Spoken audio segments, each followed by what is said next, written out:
It's time for your fan weather forecast, brought to you by Habish, and Rotier. Partly cloudy conditions today with a high of 54 degrees. It's currently 31 degrees here in Milwaukee.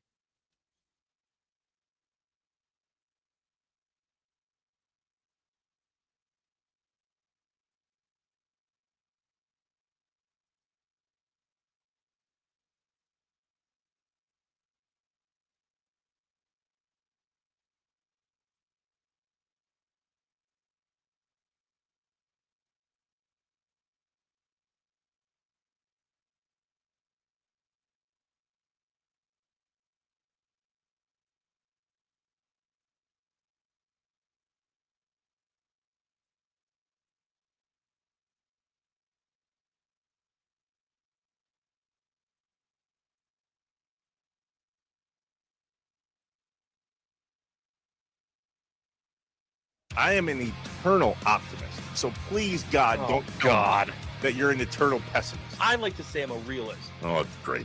We're going to get along great. This is going to be great. This is Inside Wisconsin Sports with Trevor and Josh.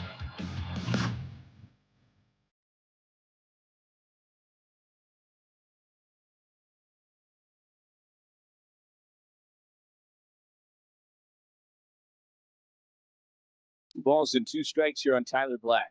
Rocker out of the windup brings home the pitch. And a fly ball to left. This is going to carry out to the left fielder, Mark Canitz, over his head. One hops the wall. Black on his way to second. And he strolls into the bag standing up for a 1-out double. Good at bat from Tyler Black. That's becoming a theme early on here in camp for the Brewers. Tyler Black 2 for 2 again today. Double and a single. And he swings and smashes one past the first baseman, Berger. By the time he reached his glove out, it was by him and into the right field corner. Scoring from third is Pratt. Right behind him, Lockridge. No throw. On his way to third is Black. He slides in safely. It's a 2-run triple for red-hot Tyler Black. This guy's having a week you wouldn't believe. Stay hot, kid. Stay hot. Definitely right about not believing it.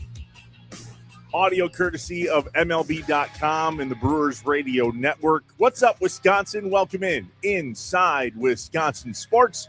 Trevor Thomas, Josh Albrecht. Hi. Live from the Wisconsin Sports Radio Network studios, powered by the Potawatomi Sportsbook.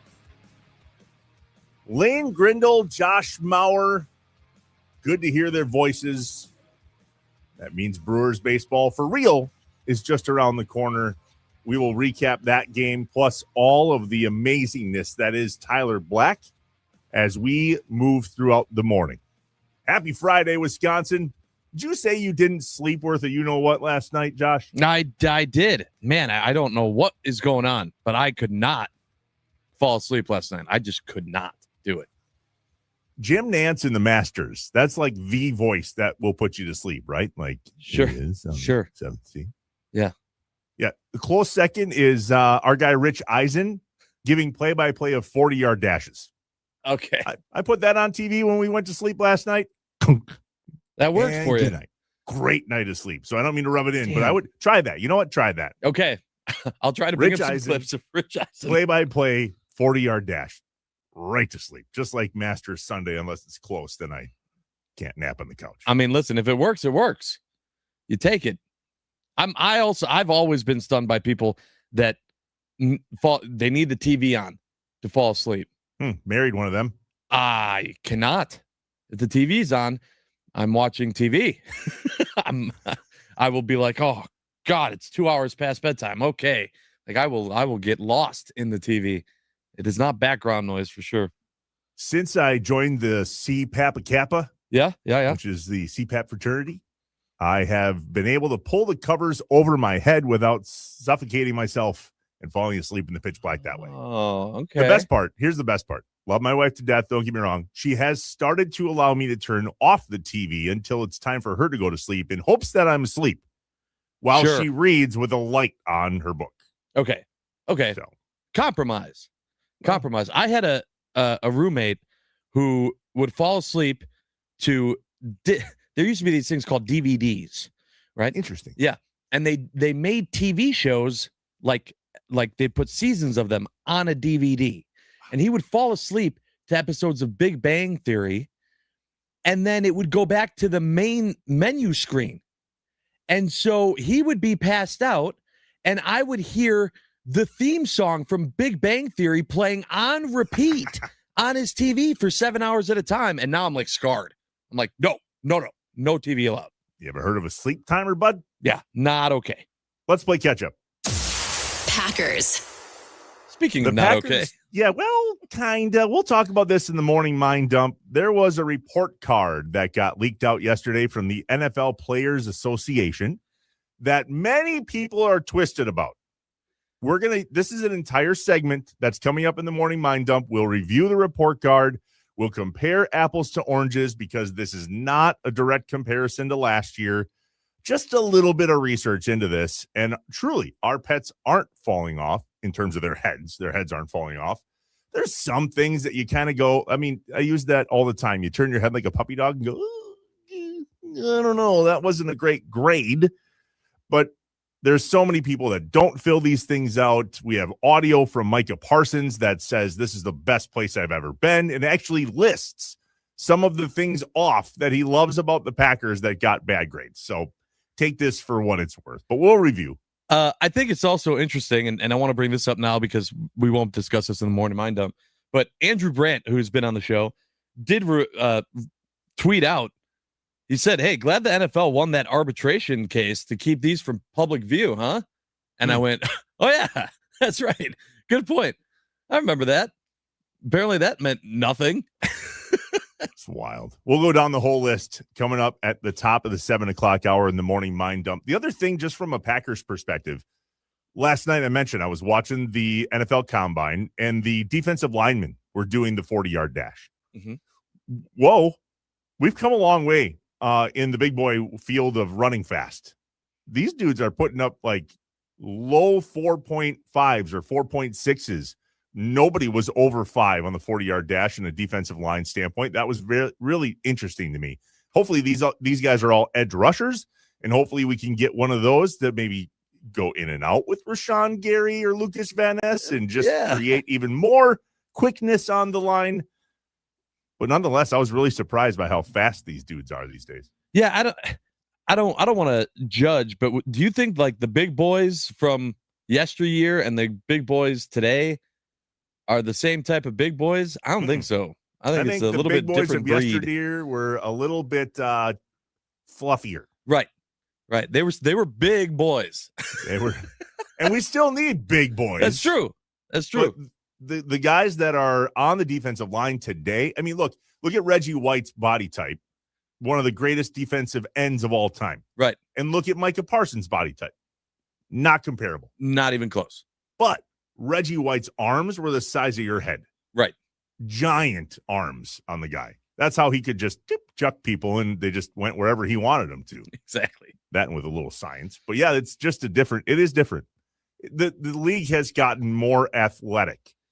Ooh, move on. I just called lineman unathletic. Go. Brewers. Yeah, okay. Brewers. Buddy, look at us. Hey. We're 3-4. Listen, like, we know spring more training matters. We know that. I was just going to say, days ago, we're like, whatever. 0-4, spring training, not a big deal. 3 in a row. We've won 3 in a row. We're like, hey. I'm wondering, have we won 3 in a row, or has Tyler Black won 3 in a row? Valid. We played it at the top. He is having a spring training and a half. He was a home run short yesterday of the cycle for like the second time this week, I feel like. Yeah. Well, one hit away from the cycle twice. Okay, and so this is a super interesting conversation about Tyler Black, like one that I really want to have, because we talked about how exciting this spring training was going to be because they had the bag of prospects, right? A lot of guys that you could keep an eye on for the future of this team, seeing who might make an appearance maybe mid-season at some point after playing a little bit in AAA. No one had Tyler Black. No one talking Tyler Black. He was on no one's bingo card.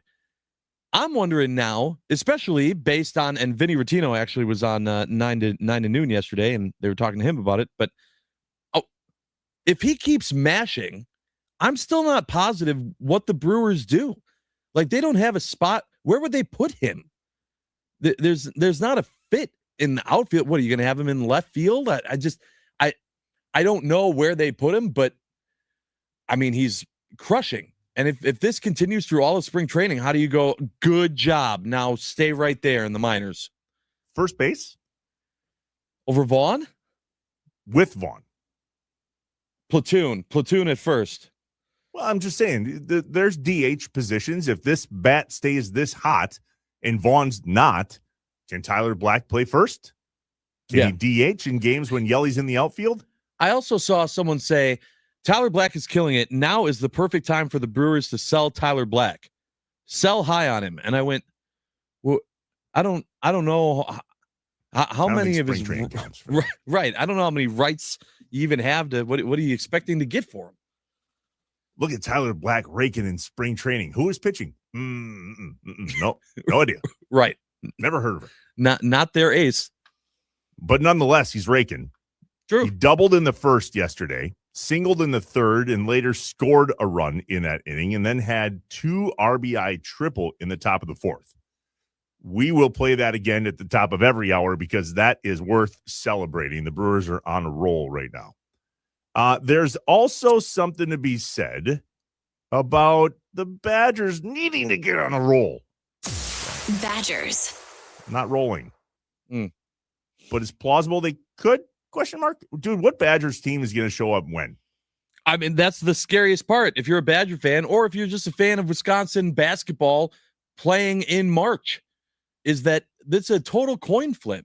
And the issue is that I think it's very unrealistic for the good Badgers team to show up, 4 or 5 games in a row to win the whole thing. Like that's what needs to happen, right?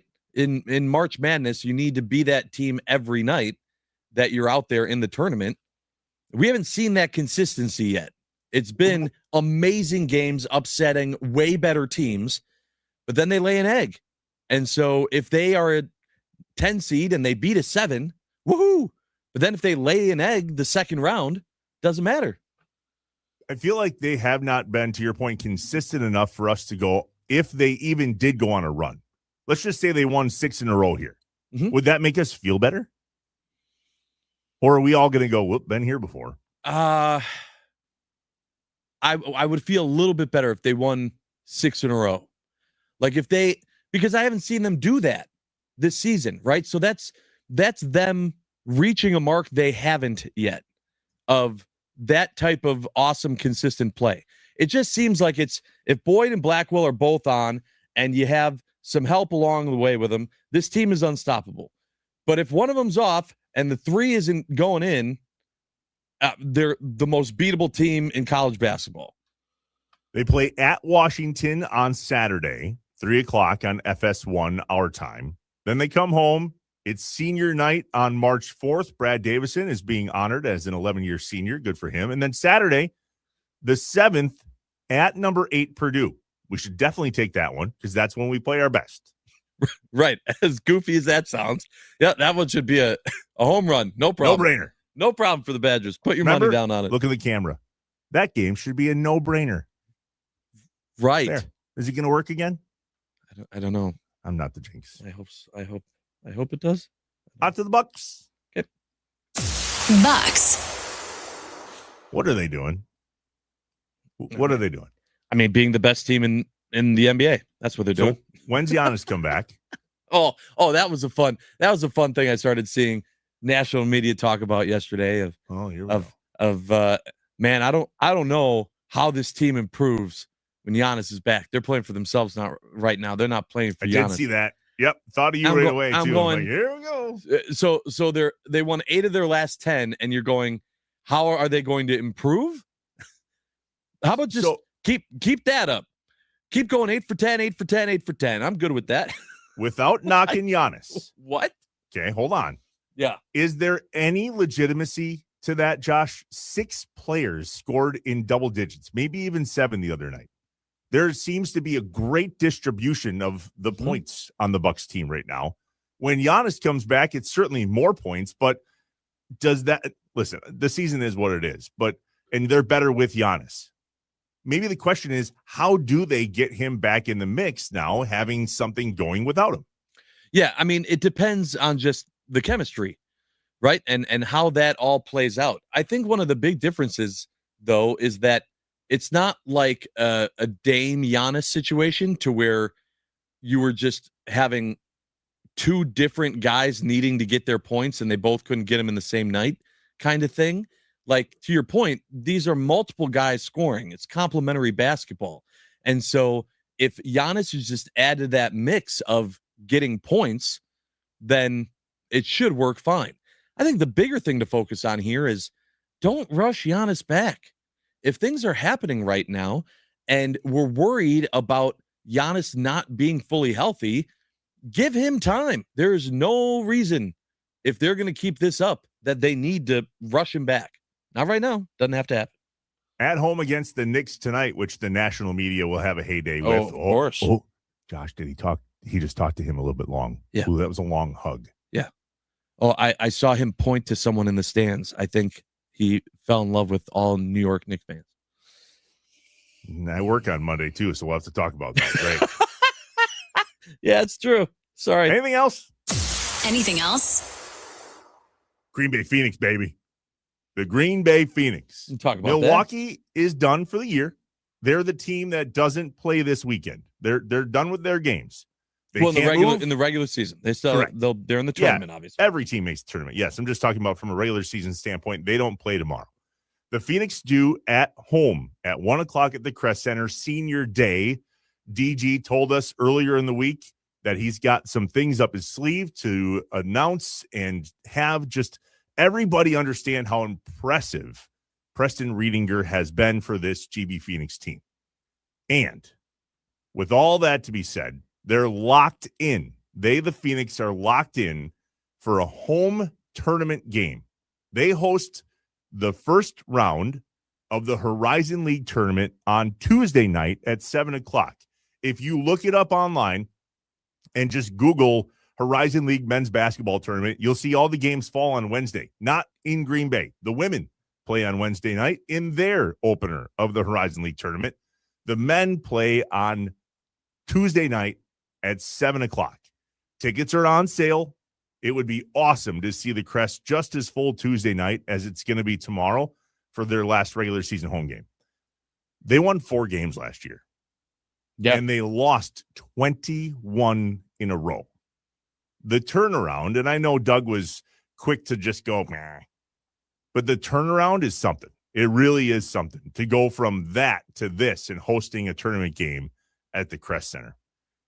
Doug was great yesterday. We appreciate him jumping on with us and coming down to the Give Big Green Bay edition of the show yesterday morning. In case you missed it, yesterday, in regard to yesterday at noon and the 24 hours before that, there was a huge push for nonprofits here in the greater Green Bay area where I am on the Wisconsin Sports Radio Network in WNFL. Last year, they raised $3.5 million in 24 hours, thanks to generous donations and matches that yesterday were $550,000 or more. The total was $3.692 million. Amazing. In a 12-hour period. Absolutely amazing. 24-hour period. I was told there would be no math. It was awesome. It was so cool to be there. It was so cool to see so many people there that stopped by. Doug, Dennis from the Greater Green Bay Community Foundation, our guy Aaron Popke, who has a brother named Ryan, but I digress. He was there with us for the second day in a row. Doug Gottlieb jumped on with us, and Wes Hodkowitz even stopped by and said hello as he got into the office that is 1265. Can you imagine driving to that building every day for work? I mean, you think it loses some luster if you're going there every day? So our boys went to school a block and a half from Lambeau Field. And when we first moved here, driving past Lambeau Field, I said to myself, don't ever take that building for granted. Don't ever take for granted that you get to see that G, you get to see that building every single day. Yeah. When I'm on my way to work here, every day I take a second to look left and look at the stadium just to make sure I don't take it for granted. I'm also not employed by them. And so driving to said building and working in said, it's like, you don't meet your heroes, but you also like don't when you take what your love is the most in life in terms of hobbies or whatever and start making money on it, that's not a hobby anymore. That's called work. Right. And There's a changes change. Things. Yeah. Yep. If you're making money there and not spending money there, it changes. The only other piece of news, and we'll play the audio for you coming up in the most electrifying sound, was that Con Knippel made history yesterday as not only the most threes by a rookie in the NBA, but also the fastest to do it. And that got Josh and I thinking, do we cheer for people from Wisconsin that play for the enemy, in finger quotes, the other team, whatever that case may be? There's a list of people that we can run down and look at and go, oh, we'd cheer for them. They play for them. Or, yeah, we'll cheer for them even though they play for them. And the answer here might surprise you. Yeah. Well, and what are the guidelines, right? Like, this is a participation topic, and I have questions, and we want your guys' opinions too on the Nicolay Law Fan Talk and Text line, 414-677-1250. But is it, well, I can cheer for that guy if he's in the AFC, or, you know, if it's an AL team, but if it's a team that you know, my team would play, then no. As long as they're not a heated rival, then it's fine. What are the factors that go into deciding, can we cheer for a player that has that Wisconsin pride, we take Wisconsin pride in, but isn't on our team? What's the gray area there? 414-677-1250, the Nicolay Law Talk and Text line. Let's go there, Josh, before we go to break. The 920 says, why do you want Tyler Black to stay hot? Isn't he going to be on Team Canada soon? Don't care. Yeah, I'm not. If that means he's going to hit well in the World Baseball Classic and we get him back and still hitting well, okay. Right. If anything, maybe now he's on a different stage to show that he's raking and then comes back to the Brewers organization. I have who knows? This could happen. Okay. Call me a jinx if you want to. I would be stunned if Tyler Black is the sole reason why Canada would win the World Baseball Classic. I would be stunned.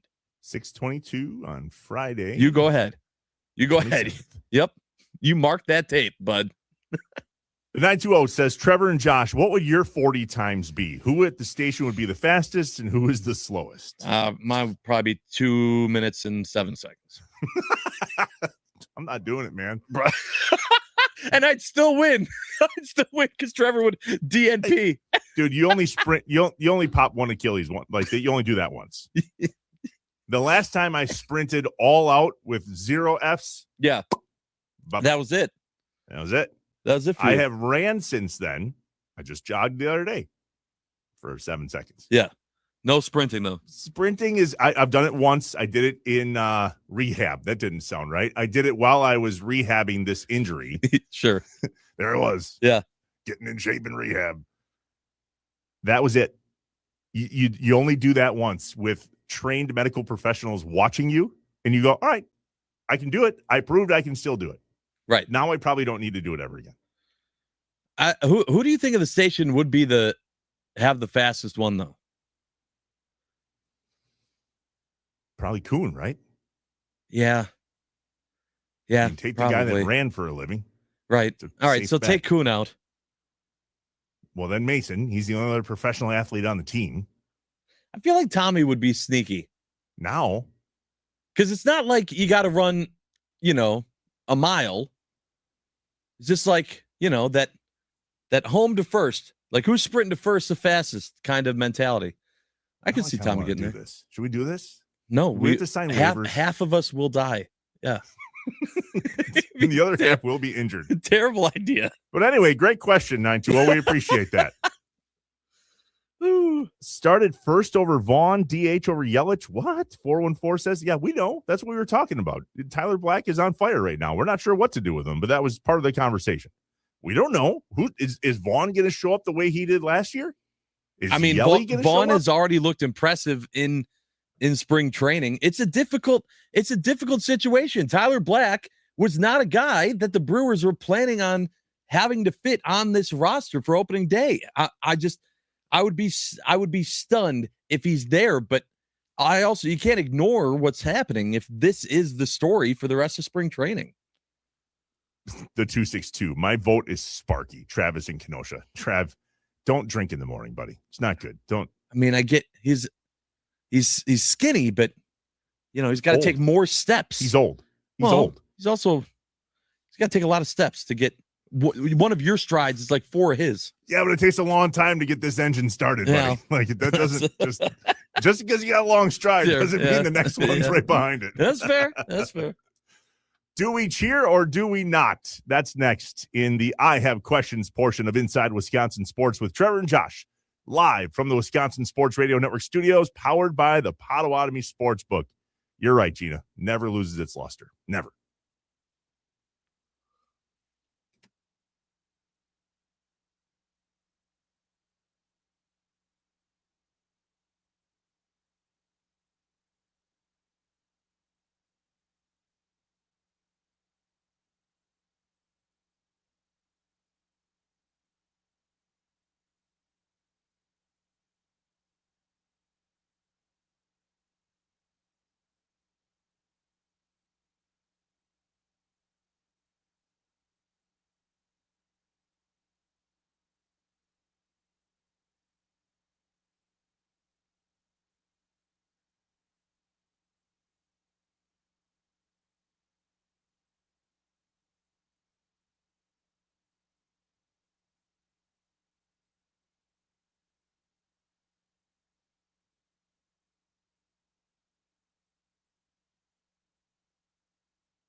Get the latest on the crew from Arizona with Spring Training Live. Tim Allen, Tommy Wartz, 5 to 7, Monday through Friday next week, live from Spring Training.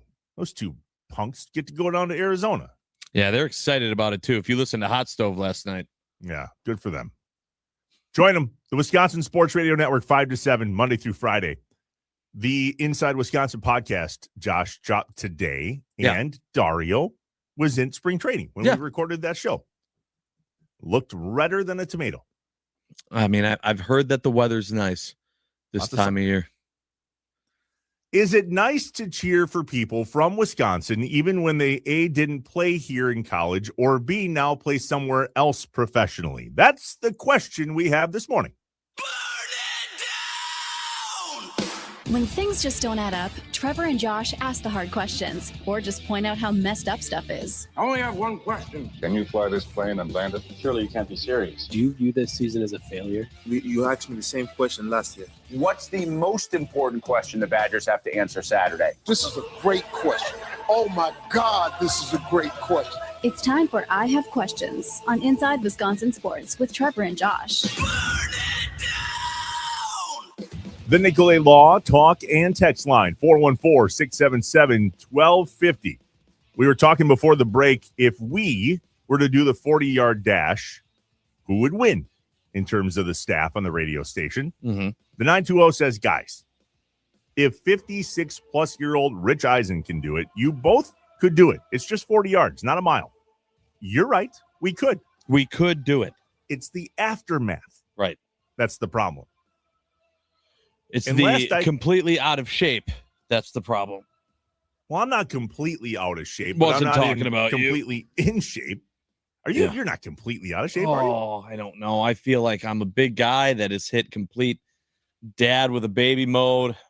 That's the most exercise I'm really getting is chasing a toddler from one room to the next. Are you winded? No, but there are times where I'm worried I'm going to, sprain an ankle. The 920 just said, just ran the 40 inside my work. 6.84. What do you do for work? Wow. You can just be like, hey, guys, hold on. I got to run this 40 quick. Send us that video, would you please? We want to see you running a 40 at work. Please. Take us on Twitter. All right, the question of the day. If one of our peeps plays for the enemy or out of state, how do we feel? Are we able to cheer for them? This comes after Con Knippel, Milwaukee's own Con Knippel, broke the record last night for most threes in NBA history by a rookie. Mm-hmm. The cool part about this is that he was not only the most so far, but also the quickest to do it in terms of reaching 200 three-pointers as a rookie. This is nuts, Josh. The 5, Brandon Miller, 184 threes for the Hornets back in the 23-24 season. He did it in 74 games. Damian Lillard, number 4 on the list. I've heard of him. 185 three-pointers in his rookie season in 2012 and 2013. He did it in 82 games. Donovan Mitchell. I'm going somewhere. 187. 2017, 2018. He did it in 79 games. Keegan Murray. He's in second. 206. 22-23 season for the Kings. He did it in 80 games. Con Knippel. 209 three-pointers in his rookie season in 59 games. Insane. Didn't just beat the record, blew it out of the water. Yeah. Oh, yeah, not done yet either. Right. And also, it's not like he's making a bunch of these threes, but then the Hornets are losing every game that he's doing it. It's not like this is just an individual award. Like when he broke the record last night, they were having a lot of fun beating up on Indiana. If you're a Hornet, that's exciting. That's exciting all around for Charlotte. I'm just here now going, all right, what about for us back home? Are we celebrating this? Is it not news because it's not in Wisconsin? It's not for a Wisconsin team. It's a completely off the radar team. Does that change anything? So not for me, but it has a lot to do with the person. Not as much the team, but definitely the person. This is a great comparison of the two teams you just brought up. Con Knippel, overjoyed for him. Yep. Phenomenal family, phenomenal faith, just a phenomenal person. And doing things like that, I can't help but be really, really happy for him. On the flip side, the Pacer that's from Wisconsin went and dug his own grave in terms of his fandom here. And I really wanted to be a fan of his. I really did. Oshkosh. Yeah. Phenomenal career. Just a really great guy to follow. And then it happens with not only him and how he acts, but his dad, that whole thing. So in that case, no, I'm out. I'm out on Tyrese Halliburton. That doesn't mean I wouldn't be back in someday, but I'm out. I'm not cheering for him as an individual. Because you don't turn your back. Like, listen, you just don't turn your back on Wisconsin. And listen, Con Knippel said, well, I'm not a Bucks fan anymore. But that's the way he put it. He was like, I'm not a Bucks fan anymore. I play for the Hornets now. That makes sense. But to wear a Dodgers jersey on the bench when the Dodgers and the Brewers are playing, right. Now you're purposefully throwing shade, right? That's the difference. I think about guys like JJ Watt, right? Like JJ Watt completely makes a name for himself in Houston.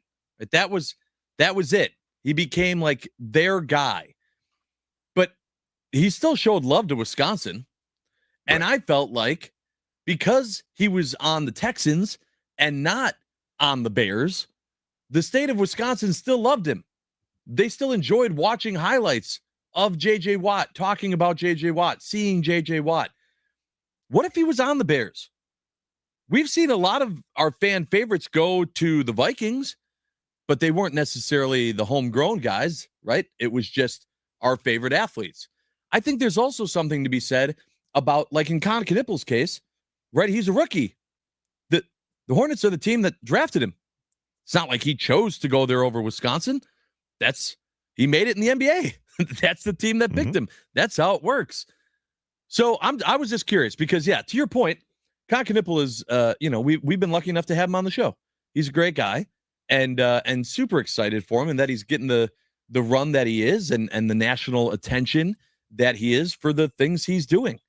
I just don't know that that's always the case. The 920 says you root for the person. We rooted for JJ Watt. We root for TJ Watt. We disowned Tyrese like we have Craig Counsell, who very well may be the best example of, listen, we talked to Murph. Craig likes Milwaukee. He loves Wisconsin. He still lives here, all those things. But from a cheering for the guy standpoint, it's the opposite. Whatever the farthest thing away from cheering, that's where we land with Craig Counsell. Right. A, did a 180, left. B, went to the enemy. Not one of, the. But that's my point, right? Like, did anyone hate Craig Counsell when he was a Diamondback? I don't think so. I don't remember that being a thing. Like, people were mad at him for that. The 414 chimes in here and says, Con Knippel played for Duke, not the Badgers. Okay. Yeah, so he's referencing, you said Wisconsin, you meant the Bucks. I'm correct. But I'm saying, so, but like that's another part of it, right? Were people upset that when he had the ability to make a choice, he chose going to Duke instead of going to the University of Wisconsin? Is that something that people hold against him? And now because of that, you don't cheer for him personally in the NBA? I don't know. It is. The 920 just texted in. I find myself cheering more for Badgers compared to homegrown talent like Con Knippel that goes to a blue chip program. I get that. But I don't wish, I'm still going to cheer for him to do well. This list is long. We'll review it when we get back. Plus, we'll play the audio for you from the record-breaking 3 from Con Knippel last night. That's in the most electrifying sound of the day. We're live from the Wisconsin Sports Radio Network studios, powered by the Potawatomi Sportsbook, inside Wisconsin Sports with Trevor and Josh.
It's time for The most electrifying, sound of the day the most electrifying. on Inside Wisconsin Sports with Trevor and Josh. Brought to you by Best Electric. Learn more at bestelect.com. Don't stress. Connect with the best. Con. This is history. Got it! The new rookie record holder for three-pointers made is Con Knippel. Great recognition there. Show it, get a rhythm, escape, dribble, and break a record. That's Eric Collins and FanDuel Sports Network Southeast with the call of Con Knippel breaking the three-point record for a rookie. And that is the most electrifying sound of the day, brought to you by our friends at Best Electric. Remember, no job is too big or too small for Best Electric. Don't stress, connect with the best. Call them today or visit bestelect.com. Games. He did that. 209 threes so far in 59 games. So the question, Josh, where does he end up? He's got 209 right now. 209 threes in his rookie season. Where does he finish? Because right now he's already 3 above where Keegan Murray was at 206 from 22-23. Right. Where does he end up? 260? I mean, 290? Right. I have no idea. And it's like, even in the last few games, it's been insane. It's not like he's had a few and then he has an off night. Like, he's shooting and making a lot of them right now. He's on a heater, but it seems like he has been for the season. And I think we're allowed to cheer for that. So here's a list of other people with Wisconsin ties that play for other teams. Not many of these land, though, on the enemy. And so I'm curious to know if there is one that we're missing that is on, let's just say, the NFC North. Is there somebody on the Lions or the Vikings or the Bears that has a really, really close connection to Wisconsin that is in a limelight situation? I can't think of any. Not right now. Jonathan Taylor, Indianapolis Colts. Mm-hmm. Love it. Yep. Cheered for him a lot. Absolutely. He was on my fantasy team last year. I quit. But it was fun to have him. Melvin Gordon, Chargers, Broncos. Yep. Everybody loves seeing him succeed. Joe Thomas, friend of the program. Yep. That's also 4 AFC teams. That TJ and JJ, we talked about them. 6. Here's a tough one. Major League Baseball. Gavin Lux is from Kenosha, and he's on the Dodgers. Yep. So do we obviously don't cheer for them and probably don't cheer for him, but I don't know that I have the disdain for Gavin Lux like I do Tyrese Halliburton. Sure. I think there's a difference between anger and just being upset with the person when you see him on TV versus just yeah, okay. And just like leaving it right there, just that middle of the road. Well, here's one. Jared Abbrederis. He was on the Lions. Didn't bother me at all. Right. But also he wasn't like leading their team in receptions. But even if he was, it wouldn't bug me. Like, I'm not upset at him for going there and being good. The only time I get upset at these players is when they flip on us. And Tyrese Halliburton flipped. Yeah, I don't know that's all. We go back to the talking text line here, and 262 says, I don't care where someone is from. If they're not on my team, I'm not cheering for them. Full stop. That's it. That's an extreme other side of the coin. But when you were listing out the people you were, a lot of them weren't even in the same conference, much less division of a Wisconsin sports team. I feel like that makes it a lot easier. I know people that have, an AFC or an AL team that they'll cheer for. They'll have like, I don't mind those guys. I cheer for the Seattle Mariners sometimes. That's like those type of relationships with sports that makes it okay. I think it is different if it's a guy that is playing your team and they're doing it consistently. I think that does change the argument a little bit. Okay, so it gets worse. What if you have a kid? What if you have a kid that plays football, let's just use football, and goes off to college and does really well, and then gets drafted by the Bears, Vikings, or Lions. This came up in conversation in my house, not because we have someone that is NFL caliber, but we do have a large mammal that lives in our home that is 15 years old, and he's 6'1", 245 on a good day. Benching 225. Like, he's a big boy. Who knows what he could turn into? It's all based on how hard he works. This he knows. But hypothetically, if you had a child that was drafted by the Bears, the Vikings, or the Lions, my wife asked me this the other night. She's like, well, let's just play this out once. Yeah. Let's say he goes to the Bears.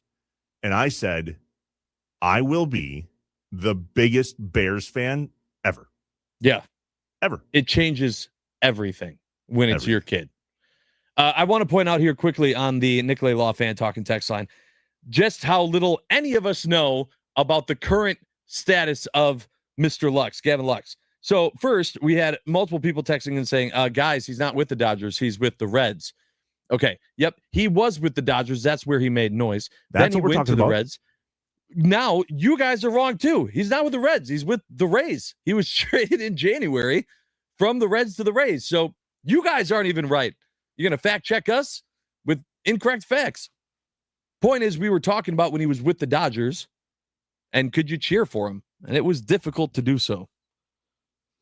Joe Pavelski, San Jose Sharks, Dallas Stars, Plover, Wisconsin. Love him. Yeah, absolutely. Part owner of the Janesville Jets junior hockey team. So still involved in the state. That's the difference. The difference is, are you with us or are you against us? There's no in between. Yeah, Tyler Hero's an interesting one. We've had a lot of people on the Talking Text line this morning going back and forth of being a fan, not being a fan of Tyler Hero. And Andy in Brookfield says, why do people hate on Tyler Hero? Because he chose Wisconsin, then flipped and went to Kentucky. Had he gone to Wisconsin and then played for the Heat, maybe it would have been a different story. That's an interesting one. I don't know. This is a great part about being a fan, is trying to figure out what does it for you that either turns you on or turns you off in regards to cheering for an individual. Dalton Varsho got brought up too. Dalton Varsho, former Diamondback with the Blue Jays, played in the World Series. We were cheering for him. His uncle, Dale Varsho, longtime manager of the Eau Claire Express in the Northwoods League. Huge ties. Marshfield, state of Wisconsin. Love it. You want to know how hard we are cheering for Dalton Varsho? Oh, yeah. Way harder than Lux. I can tell you that. That's good. Even if it was in 2025. Beat the Dodgers. Beat them. Well, we got a report card to review. This would be fun. This is going to be fun. Son, sit down. We've got some grades to talk about. We're unhappy. I'm happy with a few. I'm unhappy with a few. I have questions about some. And I also think it's a bunch of BS. That is in the morning mind dump. That's coming up next. 414-677-1250. Did you see the grades?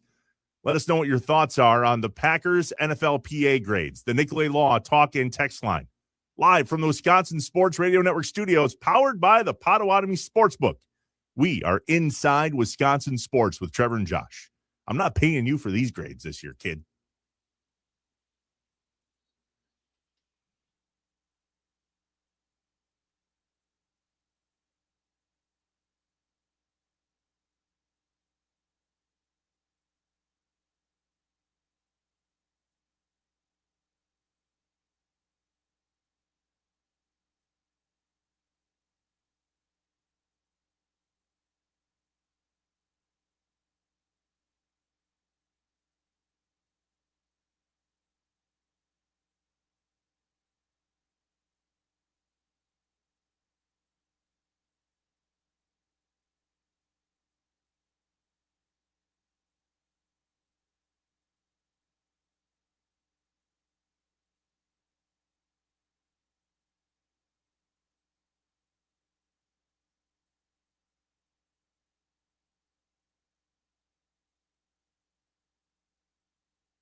I am an eternal optimist. So please, God, don't tell me that you're an eternal pessimist. I like to say I'm a realist. Oh, it's great. We're going to get along great. This is going to be great. This is Inside Wisconsin Sports with Trevor and Josh.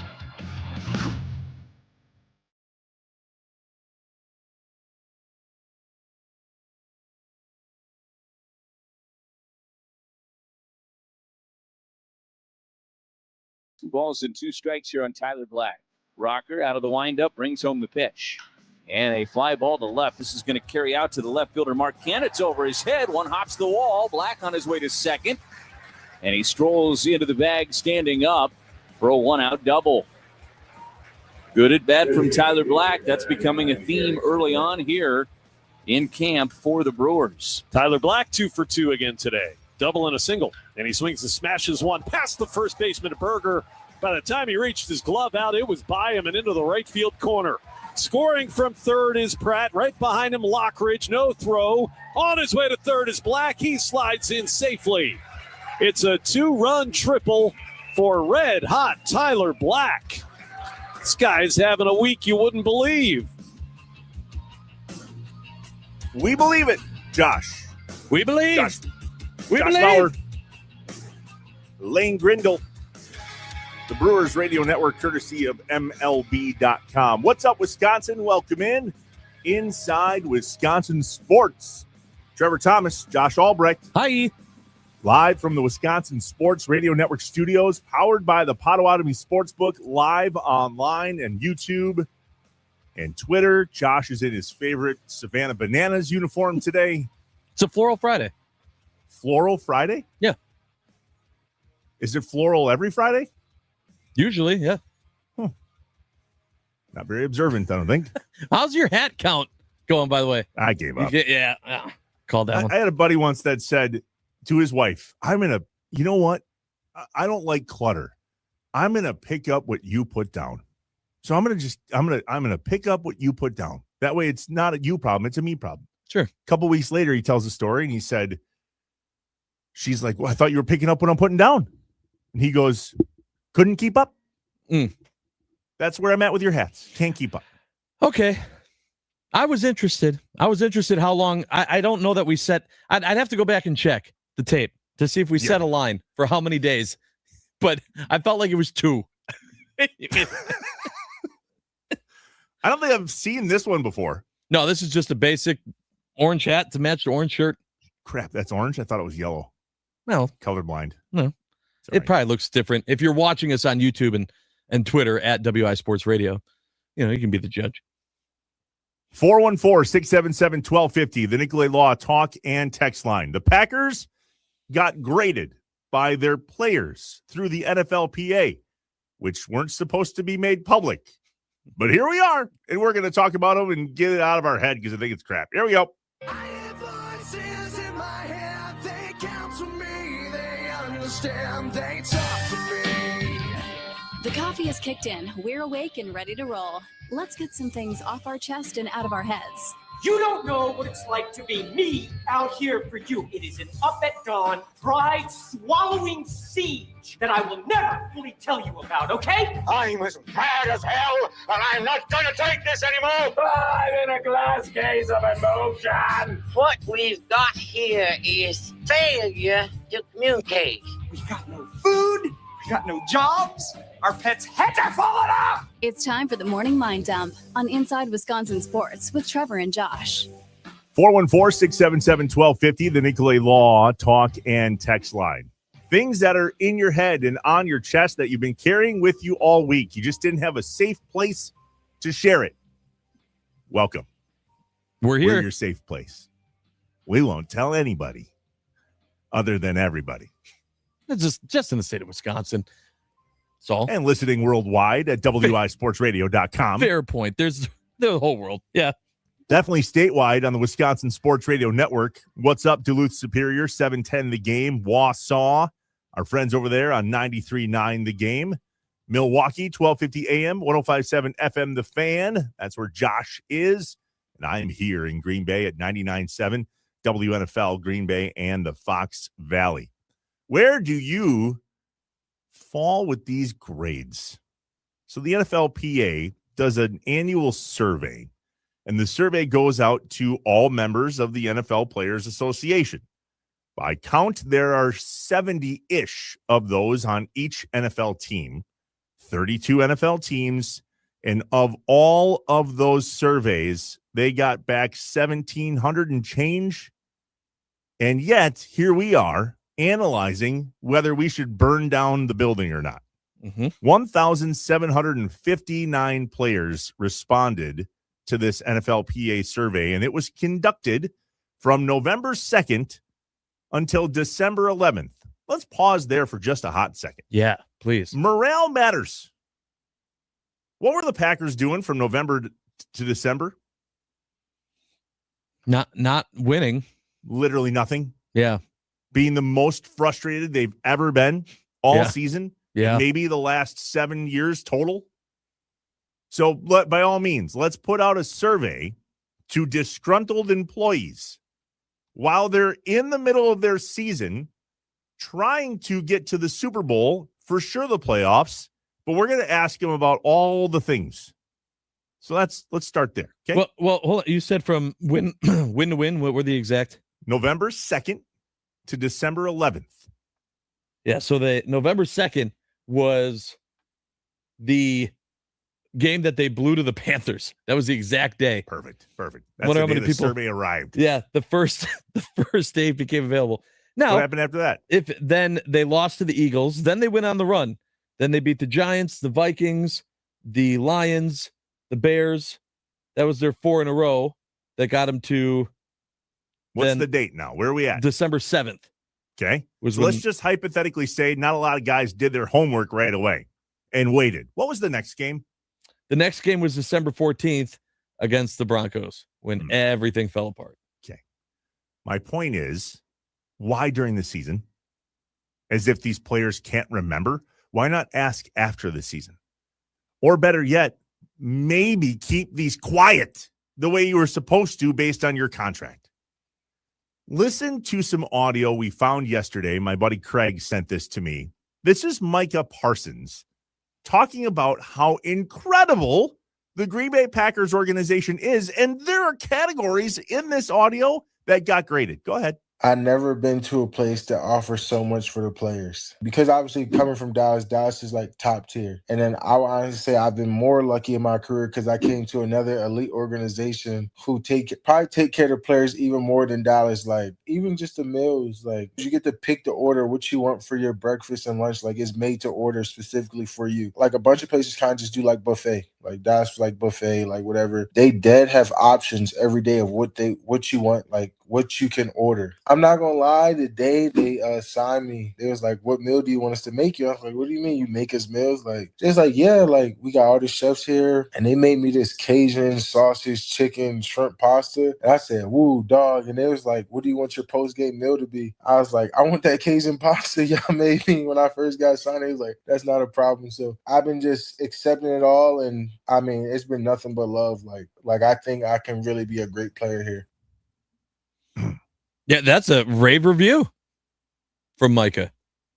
So what are we all twisted about, Josh?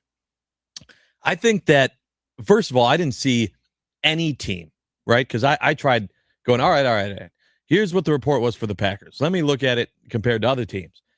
I didn't see a whole lot of report cards that were like, this team got a lot better. These grades are great. You know, this whole thing that comes out, and probably the reason why they tried so hard to not have it be public knowledge is because it was going to be bashed. It's just a bash fest of the teams themselves, right? It wouldn't be news if it was, man, the Packers are great. They're just fantastic. Look, everything they do. No, that was never going to be the case. I do think on the flip side, though, that there are some interesting points in here to analyze. So the first way that I saw the story was from our friend Aaron Nagler of Cheesehead TV, who put out a little screenshot of a kind of synopsis of the Packers grade.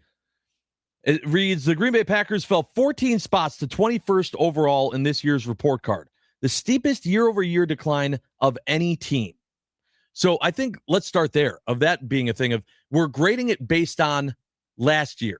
It's not just where they are. It's if you're getting worse, that's probably not a good sign. And then if you're getting that much worse in the grading, that's not a good sign. But it's BS. So we're comparing apples to oranges. That report, with all due respect to Aaron Nagler, is completely defunct. Last year, the NFLPA put out their grading system. This year, it got leaked out. Last year, there were 6 categories that didn't get grades that got grades this year. At least those grades weren't public knowledge. Home game field, position coaches, offensive coordinator, defensive coordinator, special teams coordinator, and general manager. Those don't have grades from last year's NFLPA report. Last year, according to the grades that were listed, they were 7th. This year, 6 more grades came out, and we're taking the average of 2026's grades and comparing it to not a complete list of 2025 grades.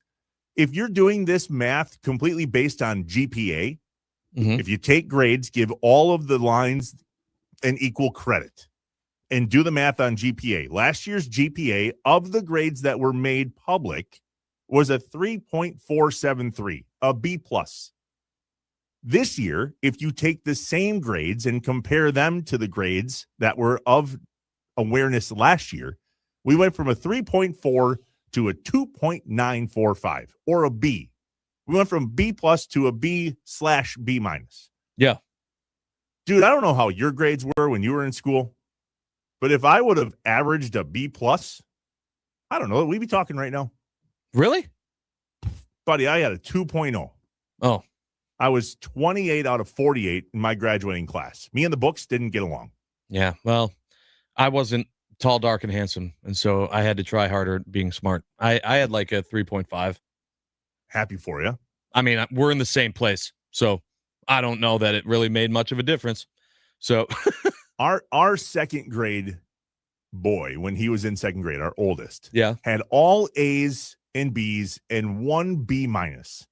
And I'll never forget this. We went into his little parent-teacher conference, and the teacher pointed at the B- and said, "All right, we're doing pretty well, but what are we going to do about this, mister?" And I went, "What are we going to do about that?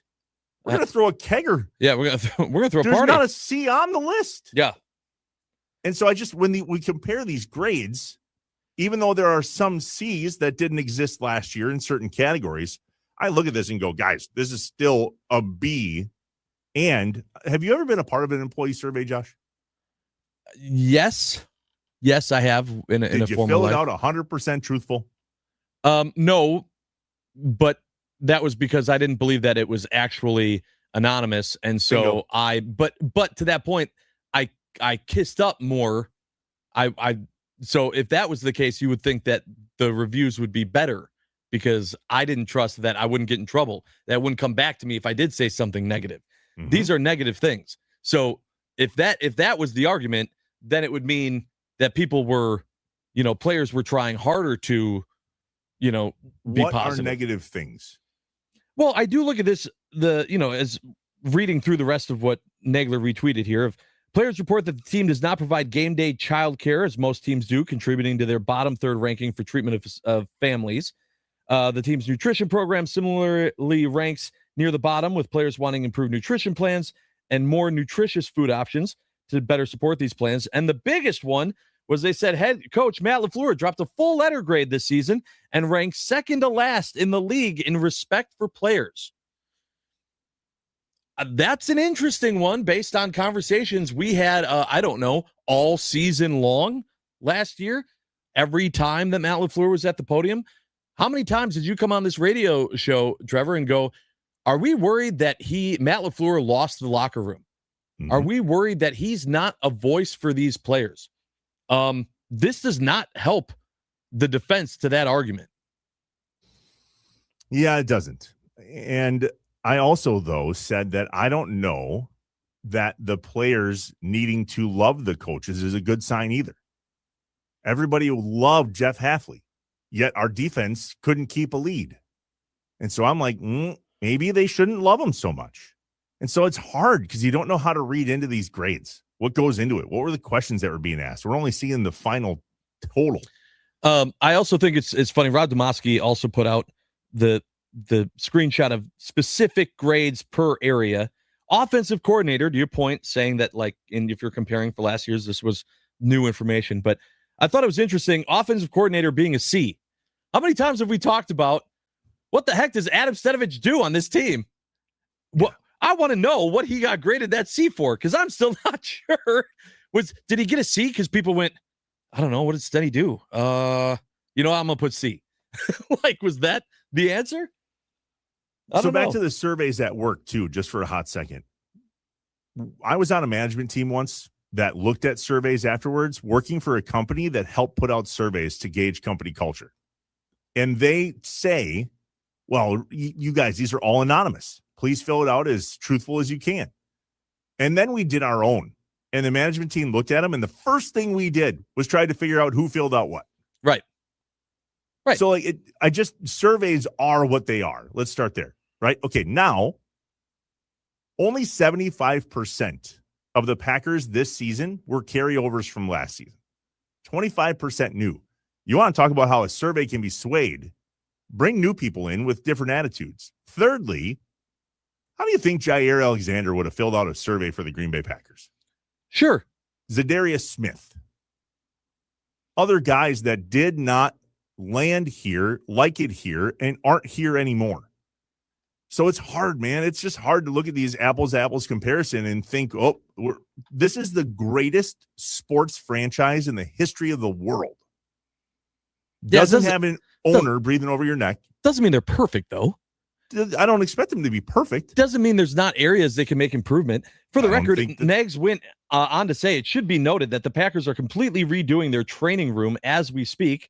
One interesting note from the Packers NFLPA grades, the locker room is now rated 3rd in the league after the major facelift they gave it last year, suggests that the current attention to the redoing of their training room should pay off in next year's ranking. So this is what I'm saying. These things can be viewed, at least in regards to the facility, as either you're going to throw a fit about it or constructive criticism.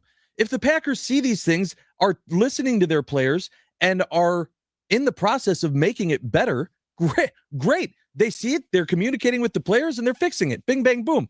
That, to me, is a positive sign and something that should be celebrated. I'm not going to look at this and go, that's BS, everything's fine. Clearly not. If they're putting in the work to make it better, they're listening to their players, and they're changing it. The big one for me, though, is that's why I look at the things like the childcare and the grades for the individual coaches. Because if it's a respect and communication issue, okay, how are you fixing that? You can't put new paint on a wall to fix a coach that isn't getting respected by the players. That is not something you can just do a facelift for. And then the other thing that I don't know why. Maybe it's because I'm a dad, but I keep going back to the childcare thing and going that seems like a simple fix. We can't hire some people to watch the kids during a game on a game day. We can't. That's not a thing. How hard is that? How hard is that to fix? Is that a hard one? I don't know. Get a babysitter.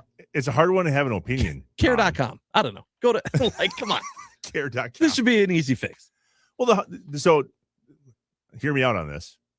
There's a lot of liability with childcare, and the Packers have a lot of money.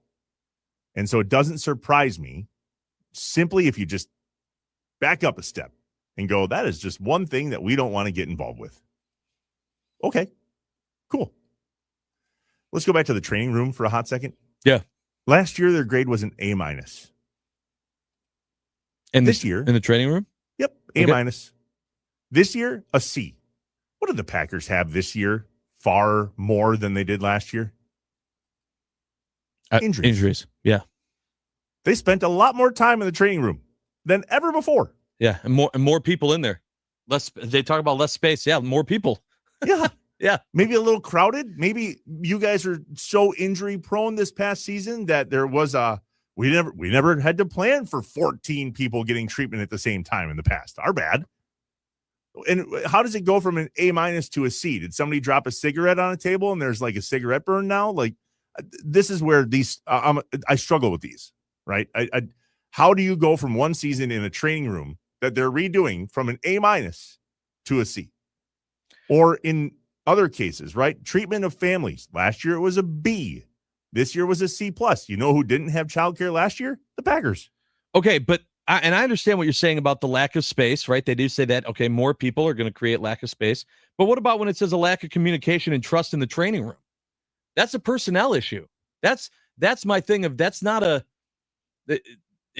I understand there are more people in the needing assistance, but are we saying they weren't getting that assistance? That's a problem. That's something. I'm just saying if I'm in charge of this team, if I'm ed policy, I'm not blowing past this.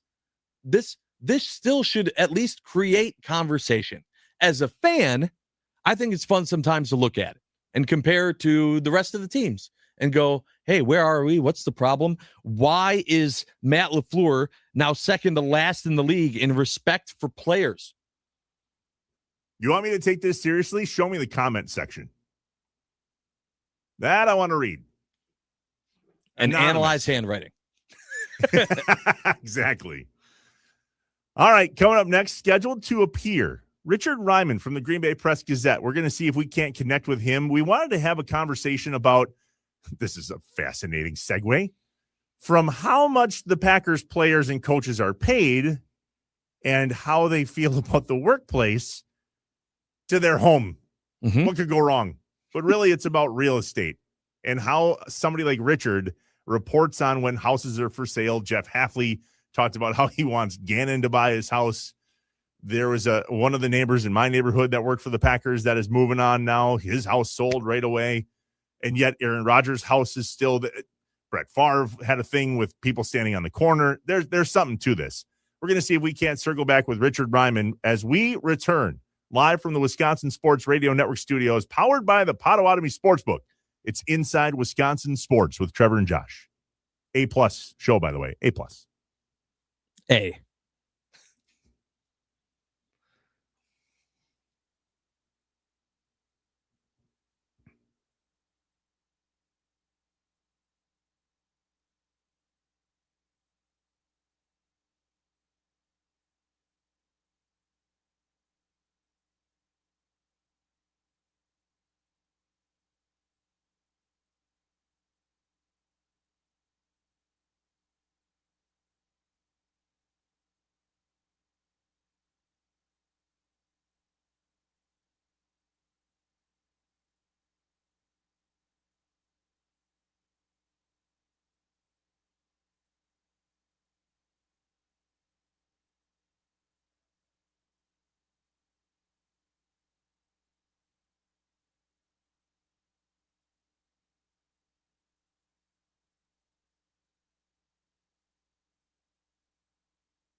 Jeff, has Jonathan Gannon talked to you at all about what you had there and what you did, and how is he similar or different to the way you do things? The only thing Jonathan Gannon and I talked about was whether he was going to buy my house, and I haven't heard back from him on it yet, so I'm beginning to be a little bit disappointed in him.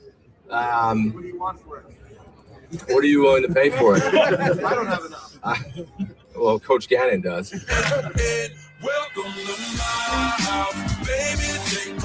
Audio courtesy of the NFL Combine, where Jeff Hafley was chatting there in Indianapolis. You heard Rob Domofsky from ESPN there asking about whether the D coordinator that is going to sell his house to the D coordinator that is.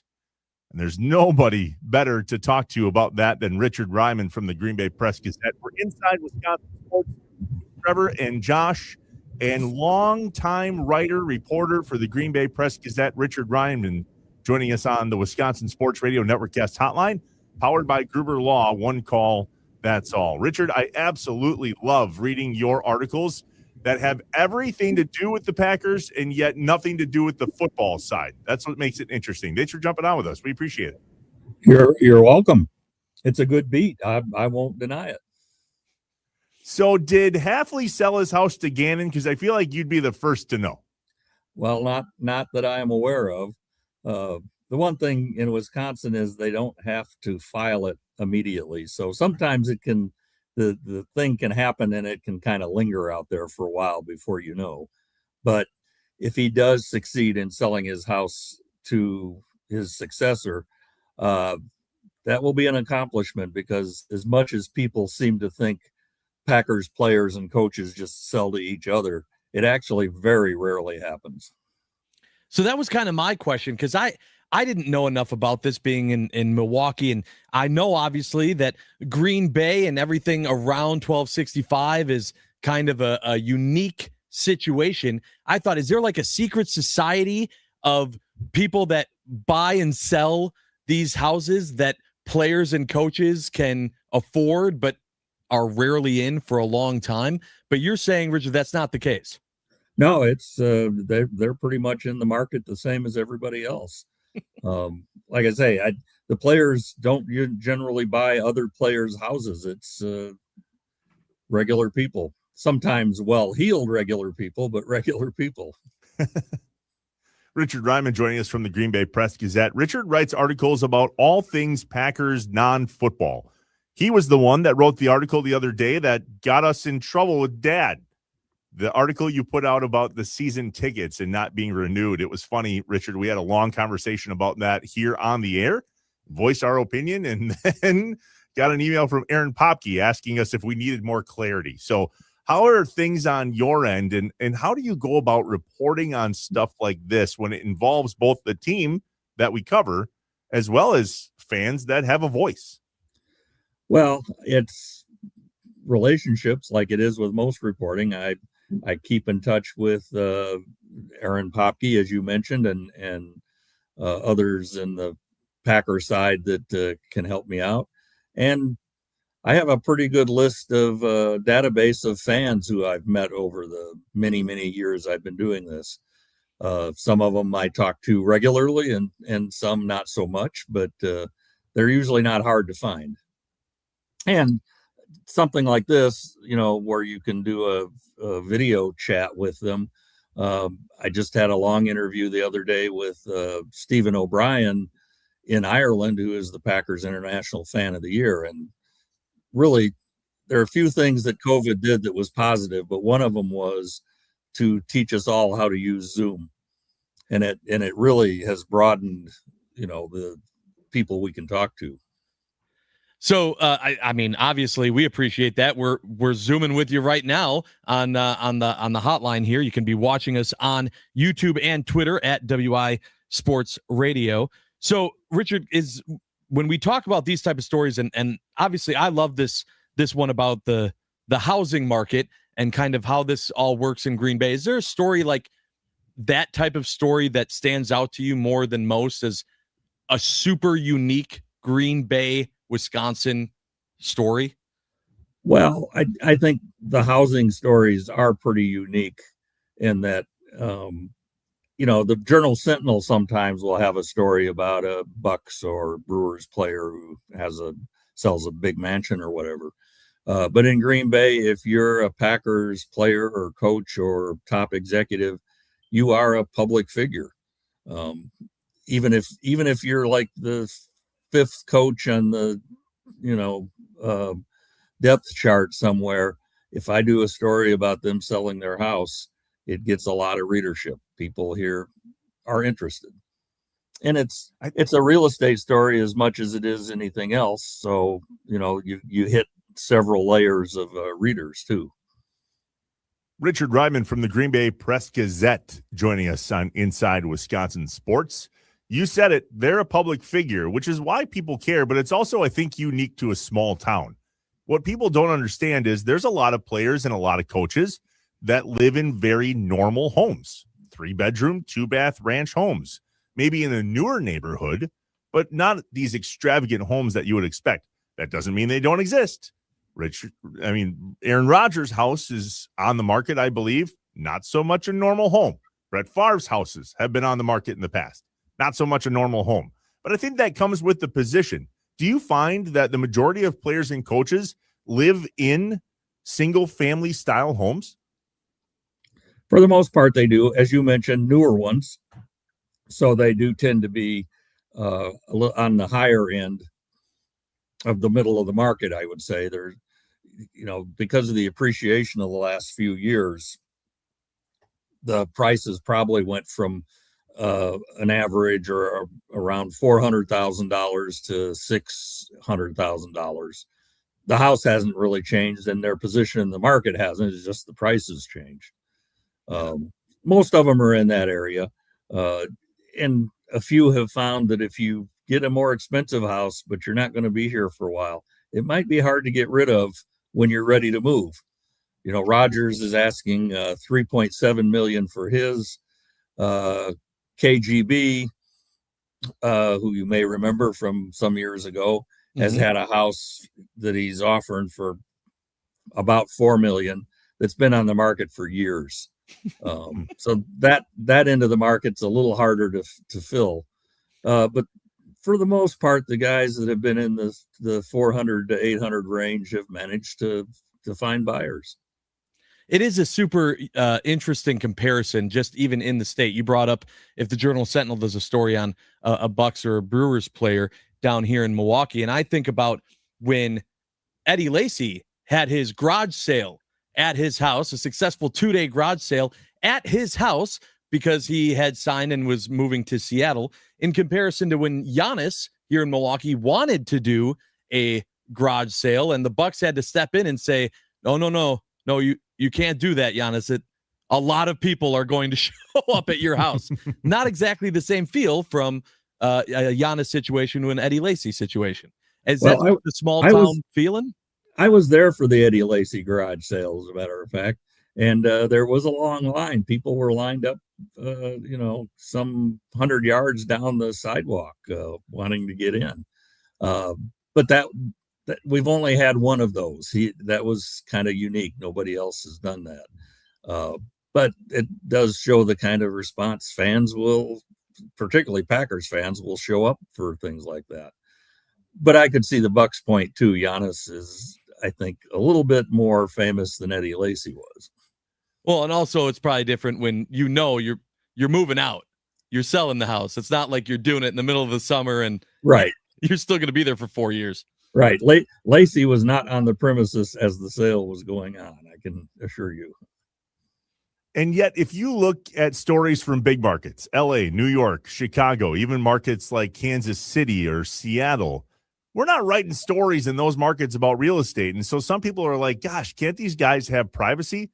There's got to be a difference between reporting on something like this as people are leaving versus going, hey, so I happened to Google where XYZ lives or looked at the Brown County tax record web. Like there's things that go into this that are unique to Green Bay and yet still respect the privacy of the players and coaches.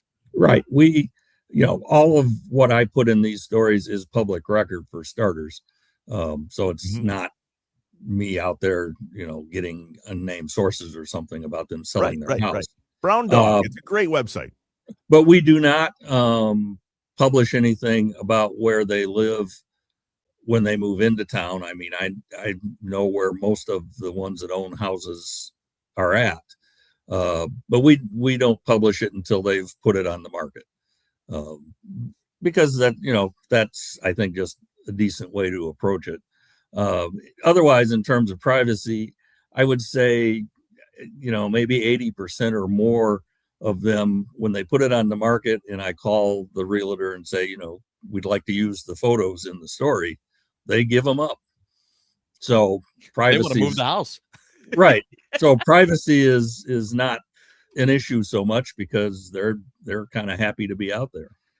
Why isn't there? I feel like if this is a concern, and the reason why it's a story is because, Jeff Hafley bringing this up about Gannon, this isn't the first time that we've heard a story of someone moving out of Green Bay and trying to sell the house. You brought up a few examples in the time we've talked to you here, Richard. So my thought is, why isn't there like a solution or a change or a different mentality if you knew you were going to be coming to Green Bay, but you didn't know how long you were going to be here, to where, I don't know, a condo association or some type of different setup to where the players, if this is that big a deal, because players and coaches are having such a hard time selling the houses afterwards.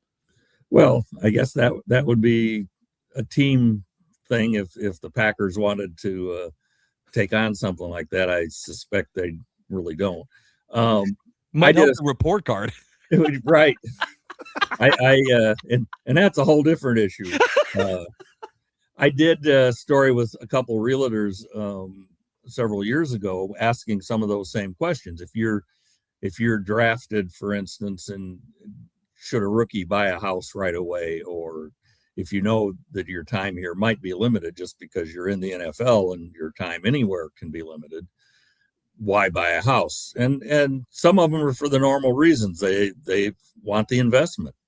Some of them also, and because they can afford it, they want a house that they own for their family, however long they're going to be here. And if you're making, $6 million a year and you're coming to Green Bay, that $6 million will go a long way, more than it will in Kansas City or Chicago or anywhere else. So they buy a house and their family can be just normal, or as normal as you can be if you're a Packer in Green Bay. Yep, not so normal. Definitely not in Green Bay, for sure. Richard Ryman, the Green Bay Press Gazette. We appreciate your work, Richard. Real quick, as we let you go, is there one article over these years that you've really just gone, that was my favorite one? That story was my favorite story, or that real estate or that addition to the Green Bay Packers real estate mogulness that they are doing now? What's been your favorite story? Well, I'd say there's two. One, the very first house that I ever did for sale was when Aaron Rodgers sold his first house here in Green Bay. I don't know. I don't remember why exactly I did that, other than the fact it was Aaron Rodgers and, he was popular. It went over very well with readers, and so I kept doing it. And it continues to go over well. Those are some of my best read stories. But one of the favorite stories I did, which had nothing to do with houses, was a look back at the Monday Night Football game between the Packers and the Washington Redskins in '83, I think it was. Mark Murphy, who former president of the Packers, was playing for the Redskins, and Mark Murphy, former linebacker for or also safety, I should say, for the Packers, was also in that game. So it was one of the few games that had two Mark Murphys in it. And then, the connection that Redskins Mark Murphy became the Packers president and all of that. That was a fun story to do. I interviewed them both, and, it had a lot of drama and a lot of excitement. That's really cool. Really cool. We appreciate the work. Don't be a stranger. When things like this come up, we plan to reach out. If you're cool, we're cool.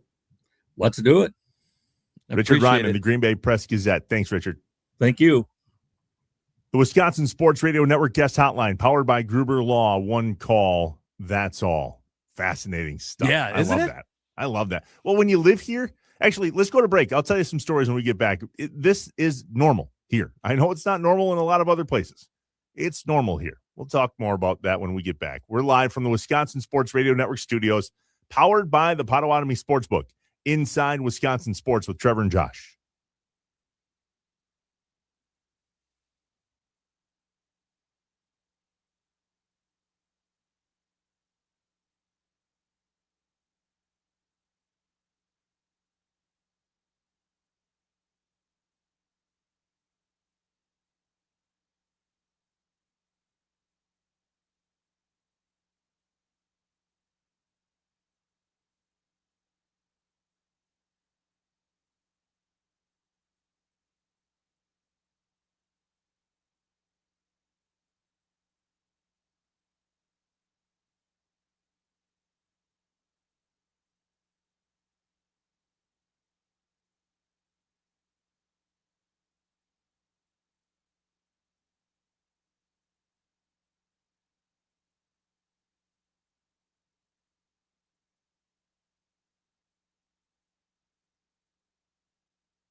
Remember, Inside Wisconsin Sports is a podcast. You can find us anytime on Apple Podcasts, Spotify, or wherever you get your favorite podcasts. Or go to wisportsradio.com and catch a full episode. Listen by the hour. Jump to a segment, a highlight, your call. Open up your favorite podcast app. Search Inside Wisconsin Sports, and you will be good to go on your own time. And no dime. It's free. Inside Wisconsin Sports, Trevor and Josh. Wrapping up the conversation we just had with Richard Ryman from the Green Bay Press-Gazette. Richard covers all things Packers business relations, meaning if it doesn't happen on the field, Richard has a pulse on it. Yep. When all of the Titletown stuff was happening, Richard was all over it. Yeah, the sledding Packers, hill and stuff. Yeah, well, just the acquisition of that land, which Sure. had a lot of people kind of fired up around here. Absolutely. There's buying houses and creating parking lots. And then we'll never forget when they bought Kmart. We're like, what's going on there? And then the whole corridor became what is Titletown. They're still buying property today, which is why the Packers, A, are so unique, but B, so successful. Because they don't look just at the football field. They look at how to better the experience. And people don't know this. That's not money they have to share with the NFL revenue share program. All of the money that the Packers have created through real estate and Titletown and all those things doesn't hit that same pot of money. I mean, and they got a big pot of money, right? We learned that too. Almost $600 million just chilling in a bank. The 920 and the Nicolay Law talk in text line 414-677-1250 said the Cliftons were so nice. And they even sent Christmas cards to my parents after they moved away. They were neighbors of this person growing up, a very modest middle-class home on the east side of town. He even did his own yard work and drank beers with my dad in the garage. Now that's what I'm talking about. Now that's awesome. Yeah, that's absolutely the coolest. I had a friend who growing up was near one of the coaches at the time, and he actually ended up getting I don't know if it was just given to him or if it was at a rummage sale type thing, but he got a jacket. Like one of the sideline winter jackets that the coaching staff had. It was he couldn't buy it. It was made for the coaching staff. And I was like, that's a sweet jacket. He was like, thanks. I got it from someone who worked for the Packers. I went, what? He told me this whole story. I was like, that's insane. He lived two houses down. Did I tell you about the cabinets we just put in our garage? Did I talk about this? Nope. So there's something in Green Bay called the Restore. It's the Greater Green Bay Habitat for Humanity Restore. Yeah, we got those. We, in our home, don't have a walk-in style pantry. 3-bedroom, 2-bath ranch, kids. And so all of our Nescos and the stuff that we rarely use from an appliance standpoint was on a rack in our garage. And we were like, God, just every time we touch these things, it feels like they've been out in the open in the garage. And we have a nice garage, but it's not sanitary, I guess is the best way to put it. So we wanted some cabinets. Went to the Restore and found these cream colored cabinets. One was $100 and the other one was $150. Perfect. And they were deep cabinets. Sure. They had were room. perfect for what we were looking for. Got them home, got them installed, screwed them to the wall, opened them up, and I see the Packers G and the number 10. And then I look right, and it says the Packers G and 10.5. I look down. G, 11, 11.5.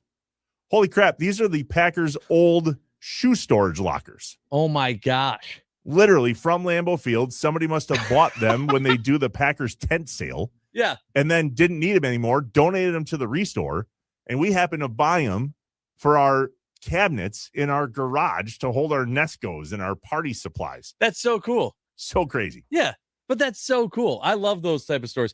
I always was curious about when signage changes at, from American Family Field, from Miller Park. What happened to that sign? What do they do with that stuff? Where do the shelves go? That's cool. They're in Trevor's garage. Got it. Yeah. These ones are anyway. Kind of neat. We also knew exactly when we moved to town where Bart Starr's house was. That was one of the first things somebody pointed out to us. Hey, you see that house right there? That was Bart Starr's house. There's a tennis court in the back in the De Pere alleyway. De Pere. Yeah, get it right. Area. Yeah, it's kind of like the Star Maps in LA where you can go see all the celebrity houses. In Green Bay, it's the former players' houses. That's exactly what it is. We should put a map together of that. Sure. Hashtag Yeah, absolutely. business idea. Yep. When we come back, the map will take us to Arizona, although he's not quite there yet, but he is going to be there starting on Monday. We'll talk to Tim Allen, the franchise himself, about all things Brewers spring training and what he's looking forward to, along with Tommy, next week from Arizona. We're live from the Wisconsin Sports Radio Network studios, powered by the Potawatomi Sportsbook. It's Inside Wisconsin Sports with Trevor and Josh. 3-bedroom, 2-bath ranch, bud. Yeah, lucky.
I am an eternal optimist. So please, God, don't tell me that you're an eternal pessimist. I like to say I'm a realist. Oh, it's great.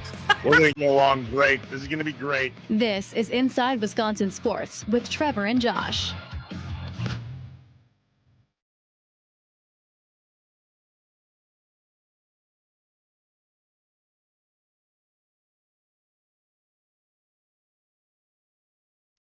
Balls and 2 strikes here on Tyler Black. Rocker out of the windup brings home the pitch. And a fly ball to left. This is going to carry out to the left fielder, Mark Canitz, over his head. One hops the wall. Black on his way to second. And he strolls into the bag standing up for a 1-out double. Good at bat from Tyler Black. That's becoming a theme early on here in camp for the Brewers. Tyler Black 2 for 2 again today. Double and a single. And he swings and smashes one past the first baseman, Berger. By the time he reached his glove out, it was by him and into the right field corner. Scoring from third is Pratt. Right behind him, Lockridge. No throw. On his way to third is Black. He slides in safely. It's a 2-run triple for red-hot Tyler Black. This guy's having a week you wouldn't believe. What's up, Wisconsin? Welcome Inside Wisconsin Sports. Trevor Thomas, Josh Albrecht. Hi. Live from the Wisconsin Sports Radio Network studios, powered by the Potawatomi Sportsbook. Josh Mauer, Lane Grindle, audio courtesy of the Brewers Radio Network via MLB.com. Tyler Black is on fire. He might be the first ever player to actually need a rest day in spring training. All right, but he can't afford one. Just hang on. Yeah, he can't. You're right. Might as well keep doing what he's doing. So how big of a deal is this that Tyler Black is absolutely nuclear in spring training? There's nobody better to ask as we bring in the franchise himself, Tim Allen, on the Wisconsin Sports Radio Network guest hotline powered by Gruber Law. One call, that's all. Is this a big deal, Timmy, that Tyler Black is absolutely going off this week in spring training? Morning, fellas. I would caution. I would caution folks. A couple of things here. Right around this time last year, Vinny Capra was doing about the same thing. Mm-hmm. Who? Yeah, exactly. And you see where that went and where that got Vinny Capra and the Brewers, and it turned into Caleb Durbin being the third baseman. So, but it's a great sign, on the other hand, for Tyler Black himself. Now, you asked if he needs a rest day. Josh, you're right. Can't have it. He's headed out here in a couple of days, going to play for Team Canada in the World Baseball Classic. So he's going to keep rolling. But it is a great sign. In the short time we have seen Tyler Black in the big leagues, in spring camp last year, and to some degree in the minors, guys, and again, I'm not bashing the person. I'm not getting personal. He looked lost. It was, and what he said the other day, we played it on Hot Stove Weekly last night. His comments were, got more of the mental side of things taken care of and the confidence side of things. That is becoming, I think, more and more prevalent, or at least we're becoming more aware about it in baseball. And for that matter, guys, you cover all sports. It may be across the board, just in sports in general. And it may be, let's go one further, it may be that in your professional life, and it may be that in just life itself, that is becoming, we're just more conscious of it these days. And Tyler Black, I think he got the mental side of the game and got a little more confidence. We got to remember, roll the clock back a few years. Corbin Burns went through a sports psychologist, and it kind of turned things around for him. It really did. So that was right around 2020. He had a tough 19, or at least the start of 19 was really, really tough. And then he got things taken care of. So, Tyler Black, I think we haven't finished the story on Tyler Black yet. Higher end draft choice, I think 34th overall, 33rd overall in that year. So let's wait and see on Tyler Black, but the talent's in him for sure. No, I don't necessarily want to wait and see. I want to play the predictor game with Tim. What needs to happen for Tyler Black to have earned a spot that the Brewers were not planning on giving away on this team for him before the season? What maybe versatility, Josh? Where are you going to play him? I mean, your DH is set, right? You've got Yelich is pretty much your everyday DH. If he's going to play a game or two in the outfield, then maybe there's Tyler Black. There's also Jake Bauers against a right-hander. Maybe you want Yelich, Bauers, and Vaughn all in the same lineup. And again, then its space is limited for Tyler Black. Mainly a first baseman. I guess if in a pinch you could throw him at third, possibly, but doubtful. So there's really not a lot of room. And really the bottom line would be an injury. And that would open the door for Tyler Black. So it's as a Brewers fan, you're kind of looking at this as exciting as it is of what he's doing now in spring training. If we see him in a Brewers uniform, it probably means something bad is happening or has happened. Probably. And how interesting. Yeah. Well, I mean, that's a good situation to be in, though. I mean, when you have to make tough cuts in camp, that means your team is just that much better. Those decisions are way more difficult. It's a lot like the pitching staff in terms of who's going to be in the rotation. Make it a tough go. You want Chad Patrick to battle with Brandon Sprout. You want Kyle Harrison to battle with Logan Henderson. And you want that competition within camp to make those decisions a little more difficult.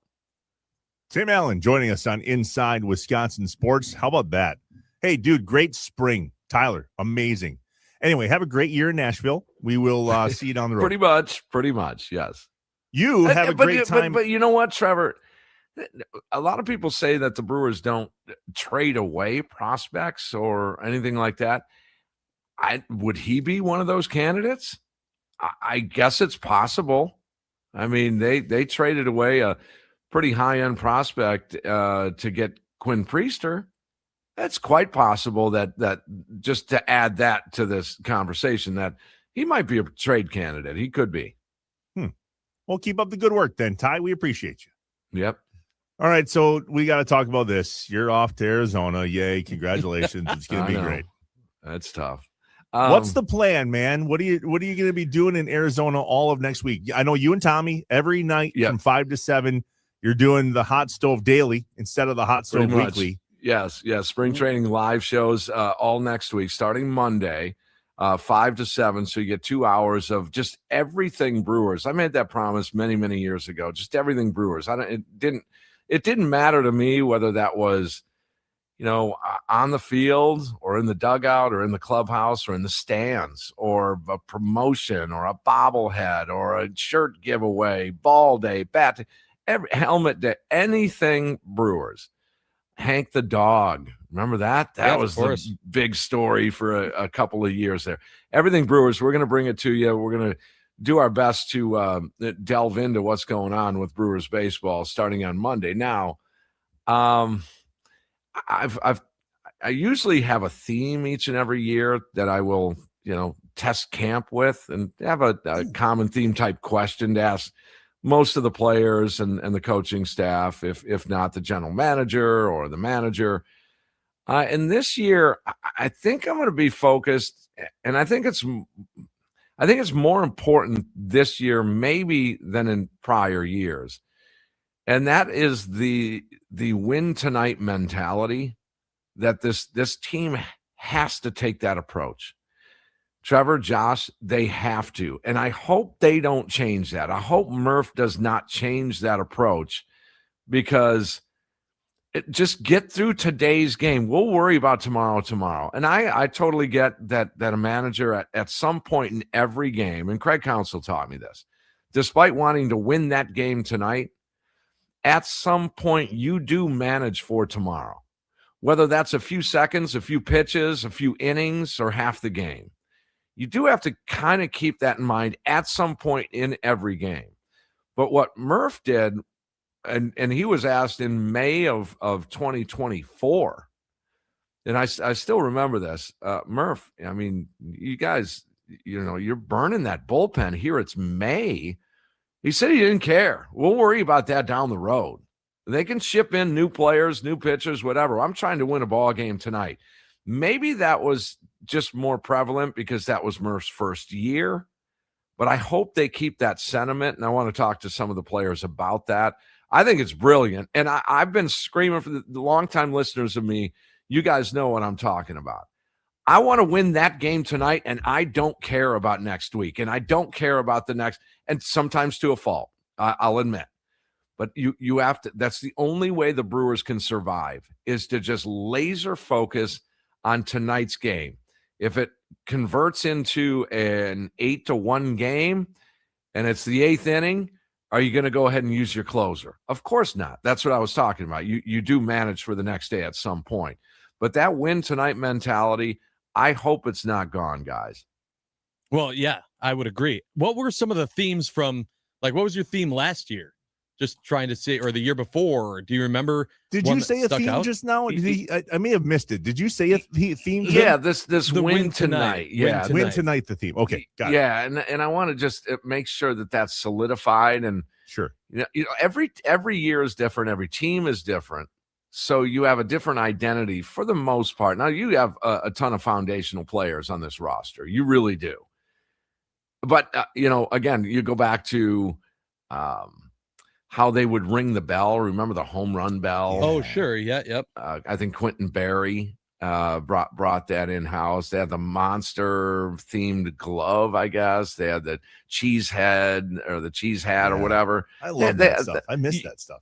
Me too. And they'll probably create another identity with that this year. But themes, to answer your question, Josh, themes in prior years.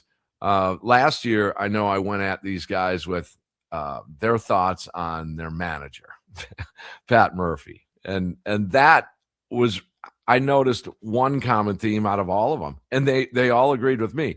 If you roll the clock back a few years, Murph was on the postgame show once a week. He was a regular on the postgame show. He was the bench coach at the time, but we spent countless segments with Murph. And he is one, and all the players agreed, but you don't know if he's joking sometimes. And you can go in the different direction. He could be serious, and then you laugh because you think it's a joke. Or he says a joke, and you think he's serious, and he has to correct you and say, no, man, I was just joking. You have to delay and process with Murph. He will keep you on guard. So that was one of it. One year I got sick and tired years ago, Trevor, of nobody wants to bring up the two words, world and series. They just, none of the players, coaches, managers, they never wanted to bring that up. Why not? That was my theme. Why aren't we talking about that? That has to be the goal. And then it got into, well, if you're the White Sox, Rockies, or Nationals right now, do you sound foolish saying our goal is to win the World Series this year? My answer is no. You don't sound foolish at all, because that's what this is all about. So I did that one year. Another year was music. What kind of music are all these guys' favorite concerts? So I will pick one theme, and I think I'm going to lean toward the win tonight mentality. We may go with favorite food. That might be something. Are you a foodie? Who cooks for you? Do you have a cook? Some of these guys might have their own cook. I don't know. But yeah, so there's a different theme each and every year. All right, Tim, we're going to need your help. I got it. I nailed it. It's in my head. It's about to come out of my mouth. You have a ton of influence with the Milwaukee Brewers and exactly what they should do when they hit home runs and so on and so forth. Hear me out. Mm-hmm. Oh, boy. On Thursday nights, my beer league softball team for the last 40 plus years picks an MVP, and we get an MVP robe. Keep your opinions to yourself. We get a pink MVP robe. Nice. We play for the Pink Flamingos, and it is something that is sought after by these old, fat, grown men on my team on a weekly basis. Nice. I think they should have a home run robe. We should create or a cape, a home run robe or a cape. And it's going to say something on it that is relative to the Brewers, that's relative to Wisconsin. Maybe it's a euchre saying. I can have this thing made. Tim, You have one job next week for Inside Wisconsin Sports with Trevor and Integrate Josh. the robe. Let's do the robe this year for home runs. We are going to, and every time we see it on Brewers.tv or wherever the hell you watch games this year, when they put on the robe, it's going to be from this moment here. Yep. I like it. And I'll go one further. We've been talking about this all of last year on the post-game show. I want Bob Uecker to stay with us. I want him to stay with Brewers baseball. That's why I mention his name every single show. I make it a point to mention Bob Uecker every single post-game show that I am on. And that will continue for as long as I do the post-game show. But imagine this. You're at American Family Field, and Bryce Terang just labels one to right, and it's a laser beam for a 3-run home run. On the PA system, get up, get out of here, and the whole crowd says, gone. Oh, no offense, Trevor. That's way better than your robe idea. But put that on the back of the robe. Put it on the back of the robe. So they come into the dugout after that, and they put on the robe. And on the back of the robe, it says, get up, get out of here, gone. There you go. I like it. How about if instead it's a plaid jacket, a plaid blazer? Oh, for you. Yeah, for you. There you go. See, we're getting somewhere. I think we do that for the team, and I think we have Tommy wear the robe for the post the pink robe. The pink robe, yes. But think of, and you have to theater of the mind is a very powerful thing. No Hollywood studio can redo what even close to what's in someone's mind. They just can't. All the graphics or special effects cannot reproduce what's in our minds. And so jump in there with me on that Saturday night game, and Yelly just blasts a center field shot. And just to hear that from Uecker, it only takes just a couple of seconds. Hell, they're shooting off, the cannons, the fireworks half the time. So audio is part of that experience at American Family Field. And it's a way to continue the love of Bob Uecker and the respect for Bob Uecker. It's a brilliant idea. I'm 1,000% on board. I don't know. Change.org petition. Can we get it started? Can we make some noise? And the other thing, Josh, is, I wanted his jersey number retired. Well, what jersey number, right? Yeah. Because you have to be a Hall of Famer. Now, Bob Uecker's a Hall of Famer. Correct. Okay, that's the criteria at American Family Field to get your with the Brewers organization, get your number retired. But 54 years he spent with the Brewers organization. 54 should be retired, and that jersey should be displayed loud and proud, along with Raleigh Fingers, along with Robin Yount, along with Budsy, along with the others. That 54 for his 54 years of service to the Milwaukee Brewers organization, that jersey's got to be retired. Sorry, Robert Gasser. We're going to need that. That's we can give him a different. No. Speaking of which, you see former Brewer CC Sabathia, his Yankee jersey number gets retired, number 52. 25th Yankee jersey number to be retired. Yeah, they can stop performing now. They don't have to keep having. It's an impressive list, though, Josh. Yeah, I mean, as much as a lot of people hate the Yankees, look at all the single digits are gone. 1 through 9. No more. Never to be worn in New York. But yeah, a few things on Bob Uecker that would be super cool. Well, let's talk about maybe future New York Yankee Joey Ortiz. You still riding the Joey Ortiz train? Yeah, earlier this week in a Cactus League game, he rocked a multi-hit game. He had exit velo. I know the one was 107 off the bat. He seems to be squaring up things a little bit. I'll get to him and ask him what has changed. Well, hopefully that has changed.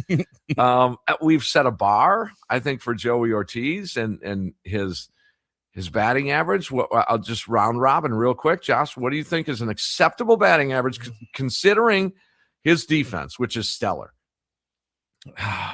250. That's about what I'm thinking. 240 at least 240. Or is that setting the bar too low, Trevor? I think it's too low. I was going to say 275. He's got a beard now, and power comes with beards. Just saying. I'm more worried about just the bases loaded in Ortiz at the plate.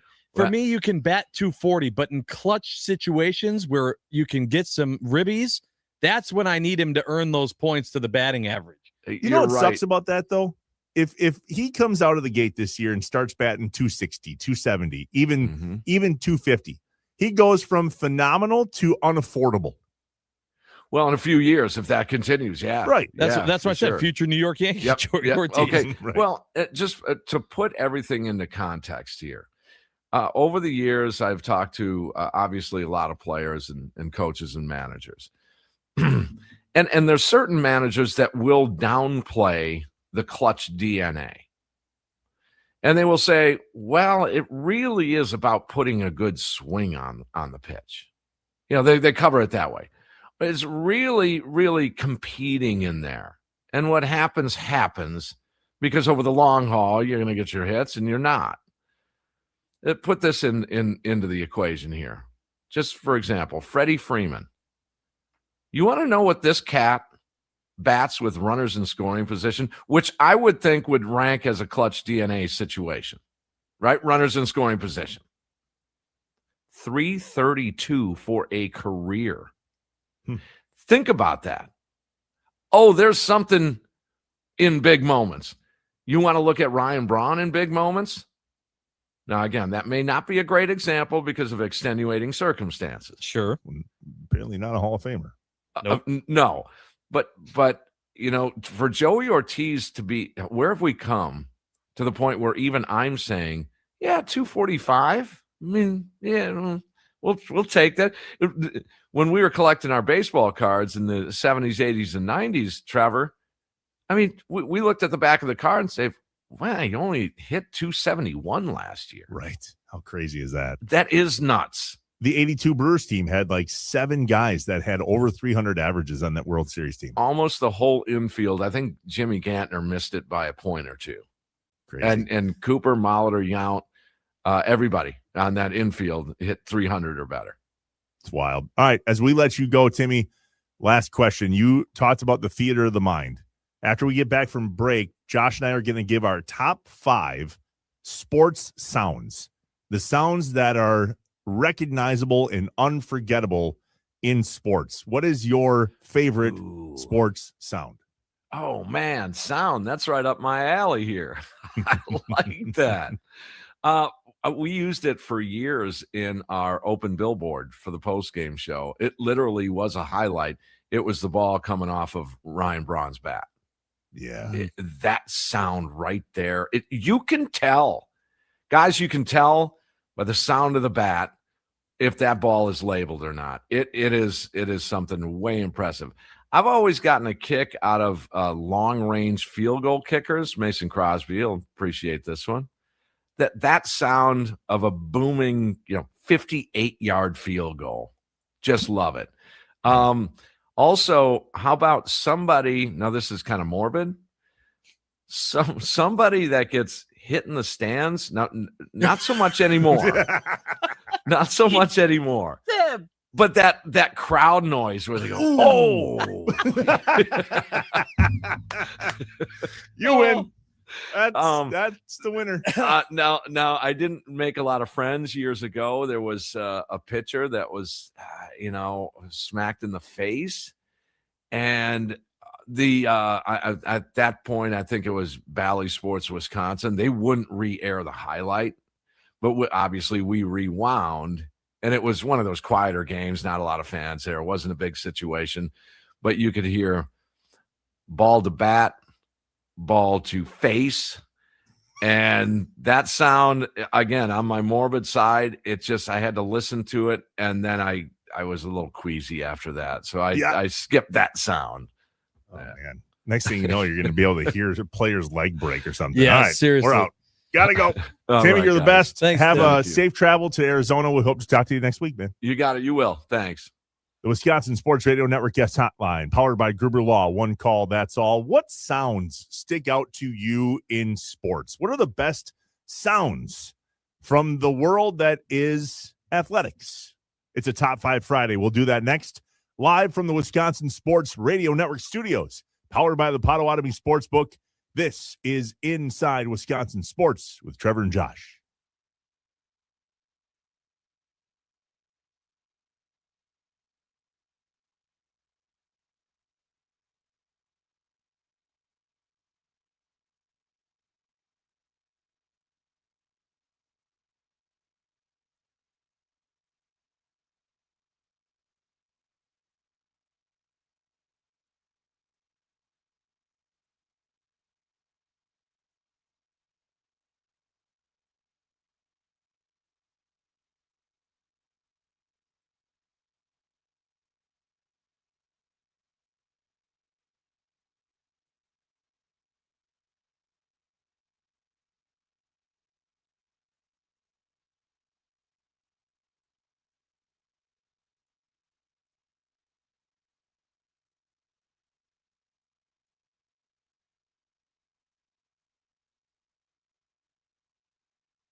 Inside Wisconsin Sports, Trevor and Josh. A top 5 Friday leads us to the greatest sounds in sports. And there are so many already coming in on the Nicolay Law Talk and text line, 414-677-1250. I think my list is completely screwed because there are ones here that I'm like, yep, should have put that on there. Oh, like really? Oh, yeah. Look, the crack of a beer. Yep. In the parking lot. Absolutely. Oh, see, I don't know if I qualified that. Is that a sport sound? In Wisconsin? I think so. Well, that's fair. The top 5 Friday, 414-677-1250, the Nicolay Law Talk and text line. Josh, you go first. What's your number 5 on the top 5 sounds in sports? All right, my top 5 is the tink of a crossbar goal in hockey. Yep, that made my list at number 2. You hit that post, and it makes a giant sound. It happened in the Team USA game. Sure did. Wide open net, and Canada went clink. Number 4. Oh, you want me to go through my? Yeah. Okay. Yeah, I think we're going to share a lot of these. I'm Okay. I'm going to be honest. My number 4 is a net snapping swish. Of the net when it snaps like that. I'm like, oh yeah, that's good. Comparable on my list to the basketball realm. When you snap a rim, when you dunk, and it goes kunk, kunk. So not so much a swisher when I was in the old court, but I could dunk, and that sound was awesome. Never shattered a backboard. Wanted to. Tried really hard in high school at lunch.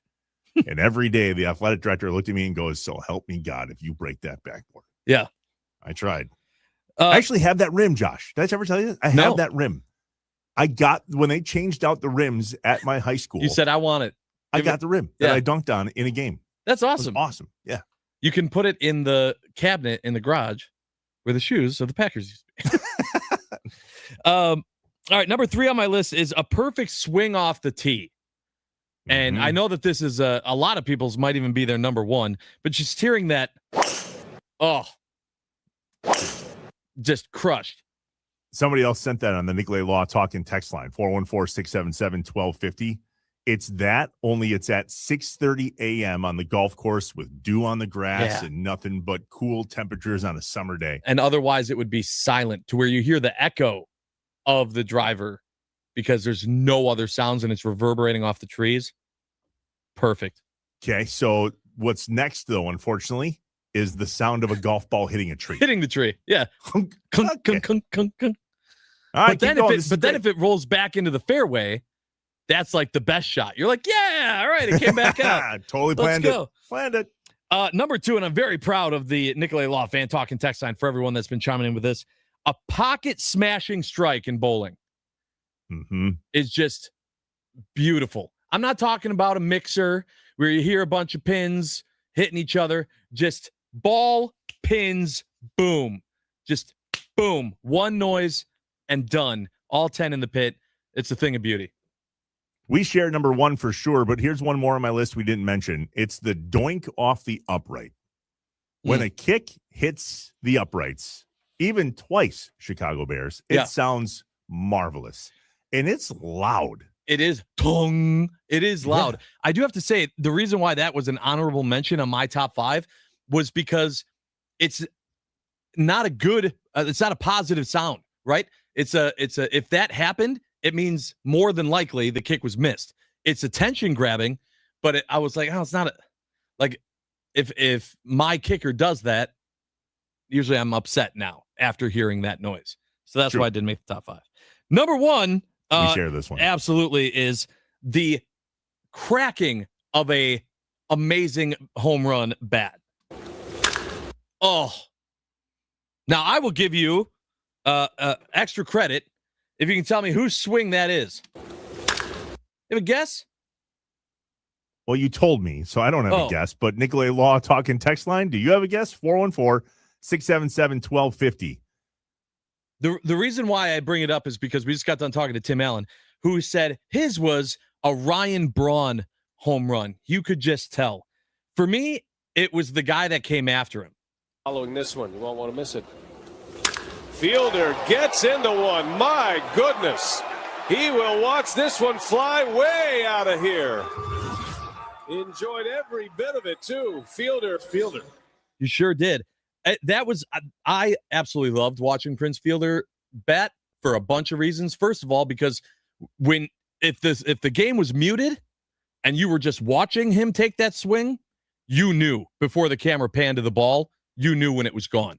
But if you didn't have your eyes on the camera or on the TV and you just heard the swing and that crack, you immediately looked up and went, "Oh, that sounded good. That one's gone." Yep. That's what Prince provided. No doubter. 414-677-1250, the Nicolay Law Talk and Text line. So many to choose from here. We'll do our best to get them in the next few minutes before we chat with Rami. Coming up as we cross over with our friends from 9 to noon with John Kuhn and Rami Makloff. Tim Allen filling in for John Kuhn today. Coming up 9 to noon. All right, so the Doink of Football made the list here on the Nicolay Law Talk and Text line. The squeaking of shoes on a clean basketball floor. Mm-hmm. I loved that one until I learned that they sometimes pipe that in. That pissed me off. Yeah, that was disappointing. Well, but then I don't know if you're like me, but I watch a game and I'm like, wait, is it really that often that shoes do that? I just never realized it. Now you don't know what to believe. Not exactly. Tip of the iceberg. The clean, pure strike of an iron shot from the fairway from the 414. That's a good one. Never had one of those. I don't even know what that sounds like. Jason in the 920, take your pick when somebody pures a golf ball or a bowling shot. Music to my ears. Yep. How about this one from Jacob in a van? Said, a pack of NASCAR Cup cars flying by wide open at Daytona. Love that. That's a drop. Hey, that was pretty good. It was pretty good. Do it again.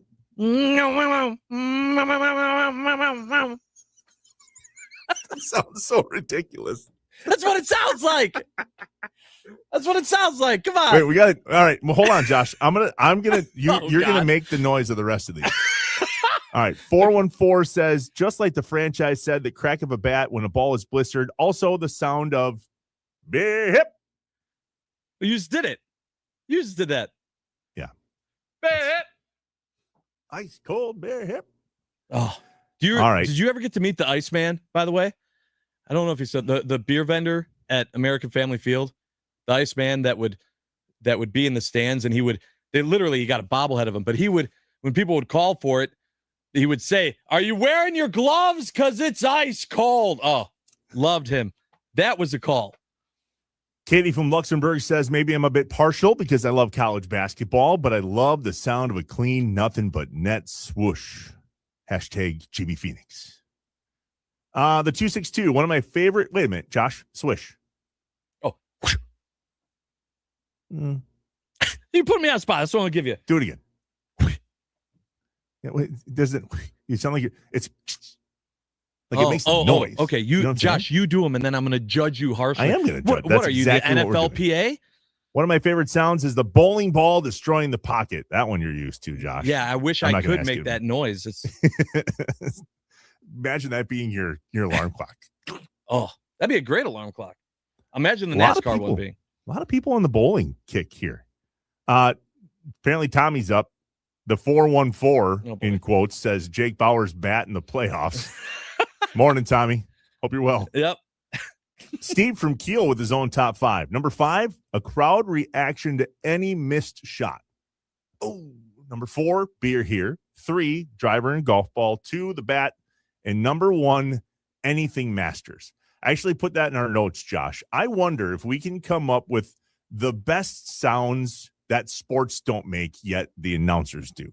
I think of the Dagger, obviously Bob Uecker. There's the calls, the Masters, and all of those. We should play around with that, and we'll try to recap that next week. There's another crash of a perfect strike. The gasp of opposition when your team isn't doing well. Trevor, me being a former high school basketball coach, what high school did you attend? Johnson Crick High School I attended. Halfway in between Madison and Milwaukee on I-94. Yep. Stop at the outlet mall. That was being built when I was in high school. I worked at 3 different stores. Bugle Boy, remember that? Bugle Boy. American Eagle Outfitters or Aeropostale Outfitters, one of the two, and then the Party Store. Why didn't you go across the street to Highway Harry's? Work at Highway Harry's over there. I'm just trying to drop some Johnson Creek knowledge on you. Just really the only thing that matters. Just trying to throw. The sound of landing a huge fish. That's true. You know what? Why don't you make that sound for us, Trevor? Why don't you tell me what a landing of a huge fish sounds like? Okay. Anything else jump out at you here? No? Oh, that was funny. Somebody guessed Joey Ortiz on the bat. Yep, nailed it. Yeah, that was it. Ooh, a direct hit in Beersby. The bottle clink is a beautiful thing. You ever played Beersby? What? What'd you read now? Trevor's troll is so good. How about the sound of someone knocking over the Christmas tree in the garage? Sports, jerk. Oh, Sports. Amazing. Can you text us your name so we don't? I mean, Trevor No. Troll is great. No. Someday we're going to meet this guy and he's going to it could be a girl, could be a woman. It's a legend. I want to keep No the idea. legend alive. But do you not think this person at whatever station event that we do should walk up to us and introduce thyself as Trevor's Troll? Yeah, I never want to know the person's name. They are Trevor's troll.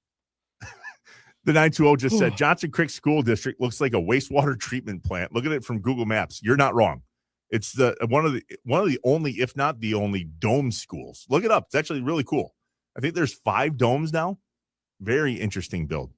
Hashtag text dollars. All right. When we come back, we'll check in with Rami Makloff as we preview 9 to noon with Rami and John Kuhn with Tim Allen in for John Kuhn today. Keep them coming. This is fun. 414-677-1250. The Nicolay Law talk and text line. What sound did you want me to make? Landing a big fish. Go ahead. Still can't. I've been thinking about it since. Actually, you know what? I'm Here, sure. Ready? Yeah.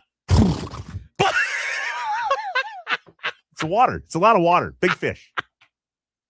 We're live from the Wisconsin Sports Radio Network studios, powered by the Potawatomi Sportsbook, inside Wisconsin Sports with Trevor and Josh. It sounds like a turkey.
If you missed any of today's show, Inside Wisconsin Sports with Trevor and Josh, head to your favorite podcast platform. Search Inside Wisconsin Sports. There we shall be, and you shall listen however, whenever you so choose.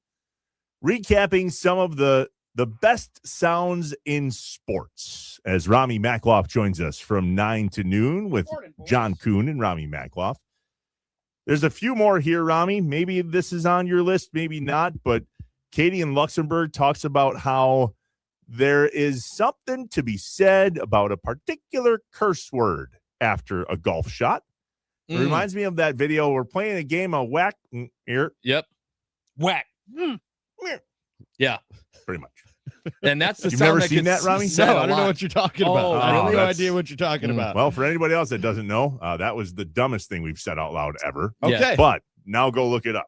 All right. And I will. But not now. I will. Wait till the break. Should I do What's it on a your work favorite computer or sound? no?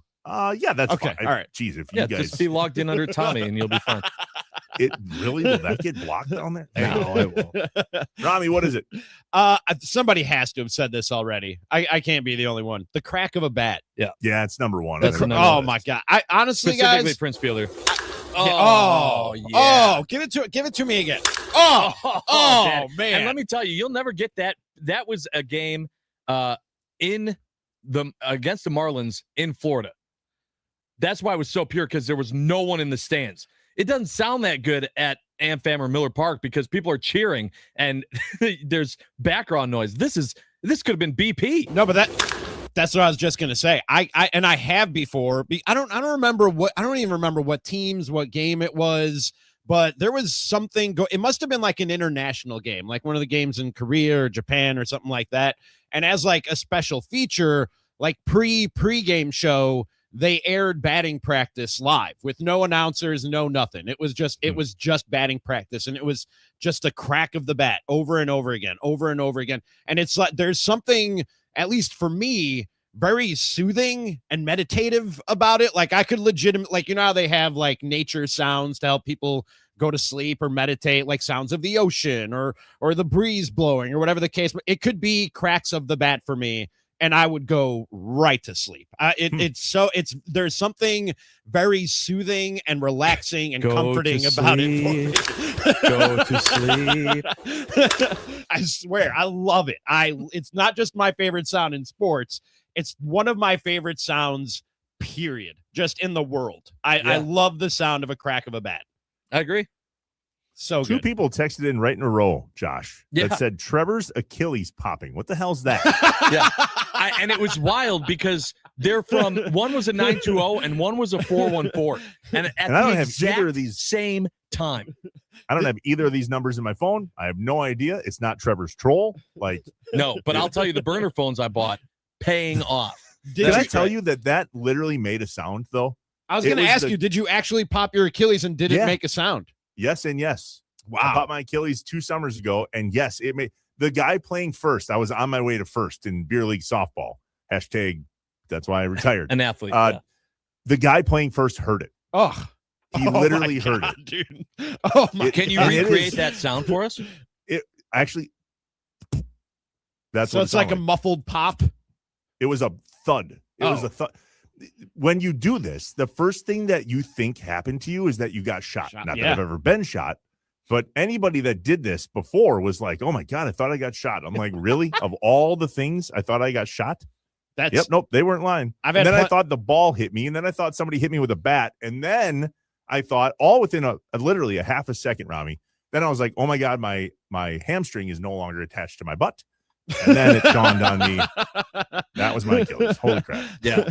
I've had plenty of injuries. I've had multiple knee surgeries. Never anything like that, though, where you can actually hear it. Like I've heard people say they've broken bones and you can hear the crack or the pop of that. I've heard other people say, Trevor, that like when you pop a tendon, like an Achilles, that you can. I've never had that. And that just seems terrifying. Like you said, the thoughts that run through your head in the matter of a split second when something like that happens. Crazy. 0 stars. Would not recommend. Yeah, don't recommend you a friend. Agreed. You can find that sound, by the way, on TikTok. If you search Achilles popping. I'm all good there. Thank you. You guys wrestling guys? Did you ever see when Triple H's quad just popped and rolled up in his leg? It's like you can see the muscle rolling up in his thigh. It's disgusting. I wonder what that sounded like. Terrible.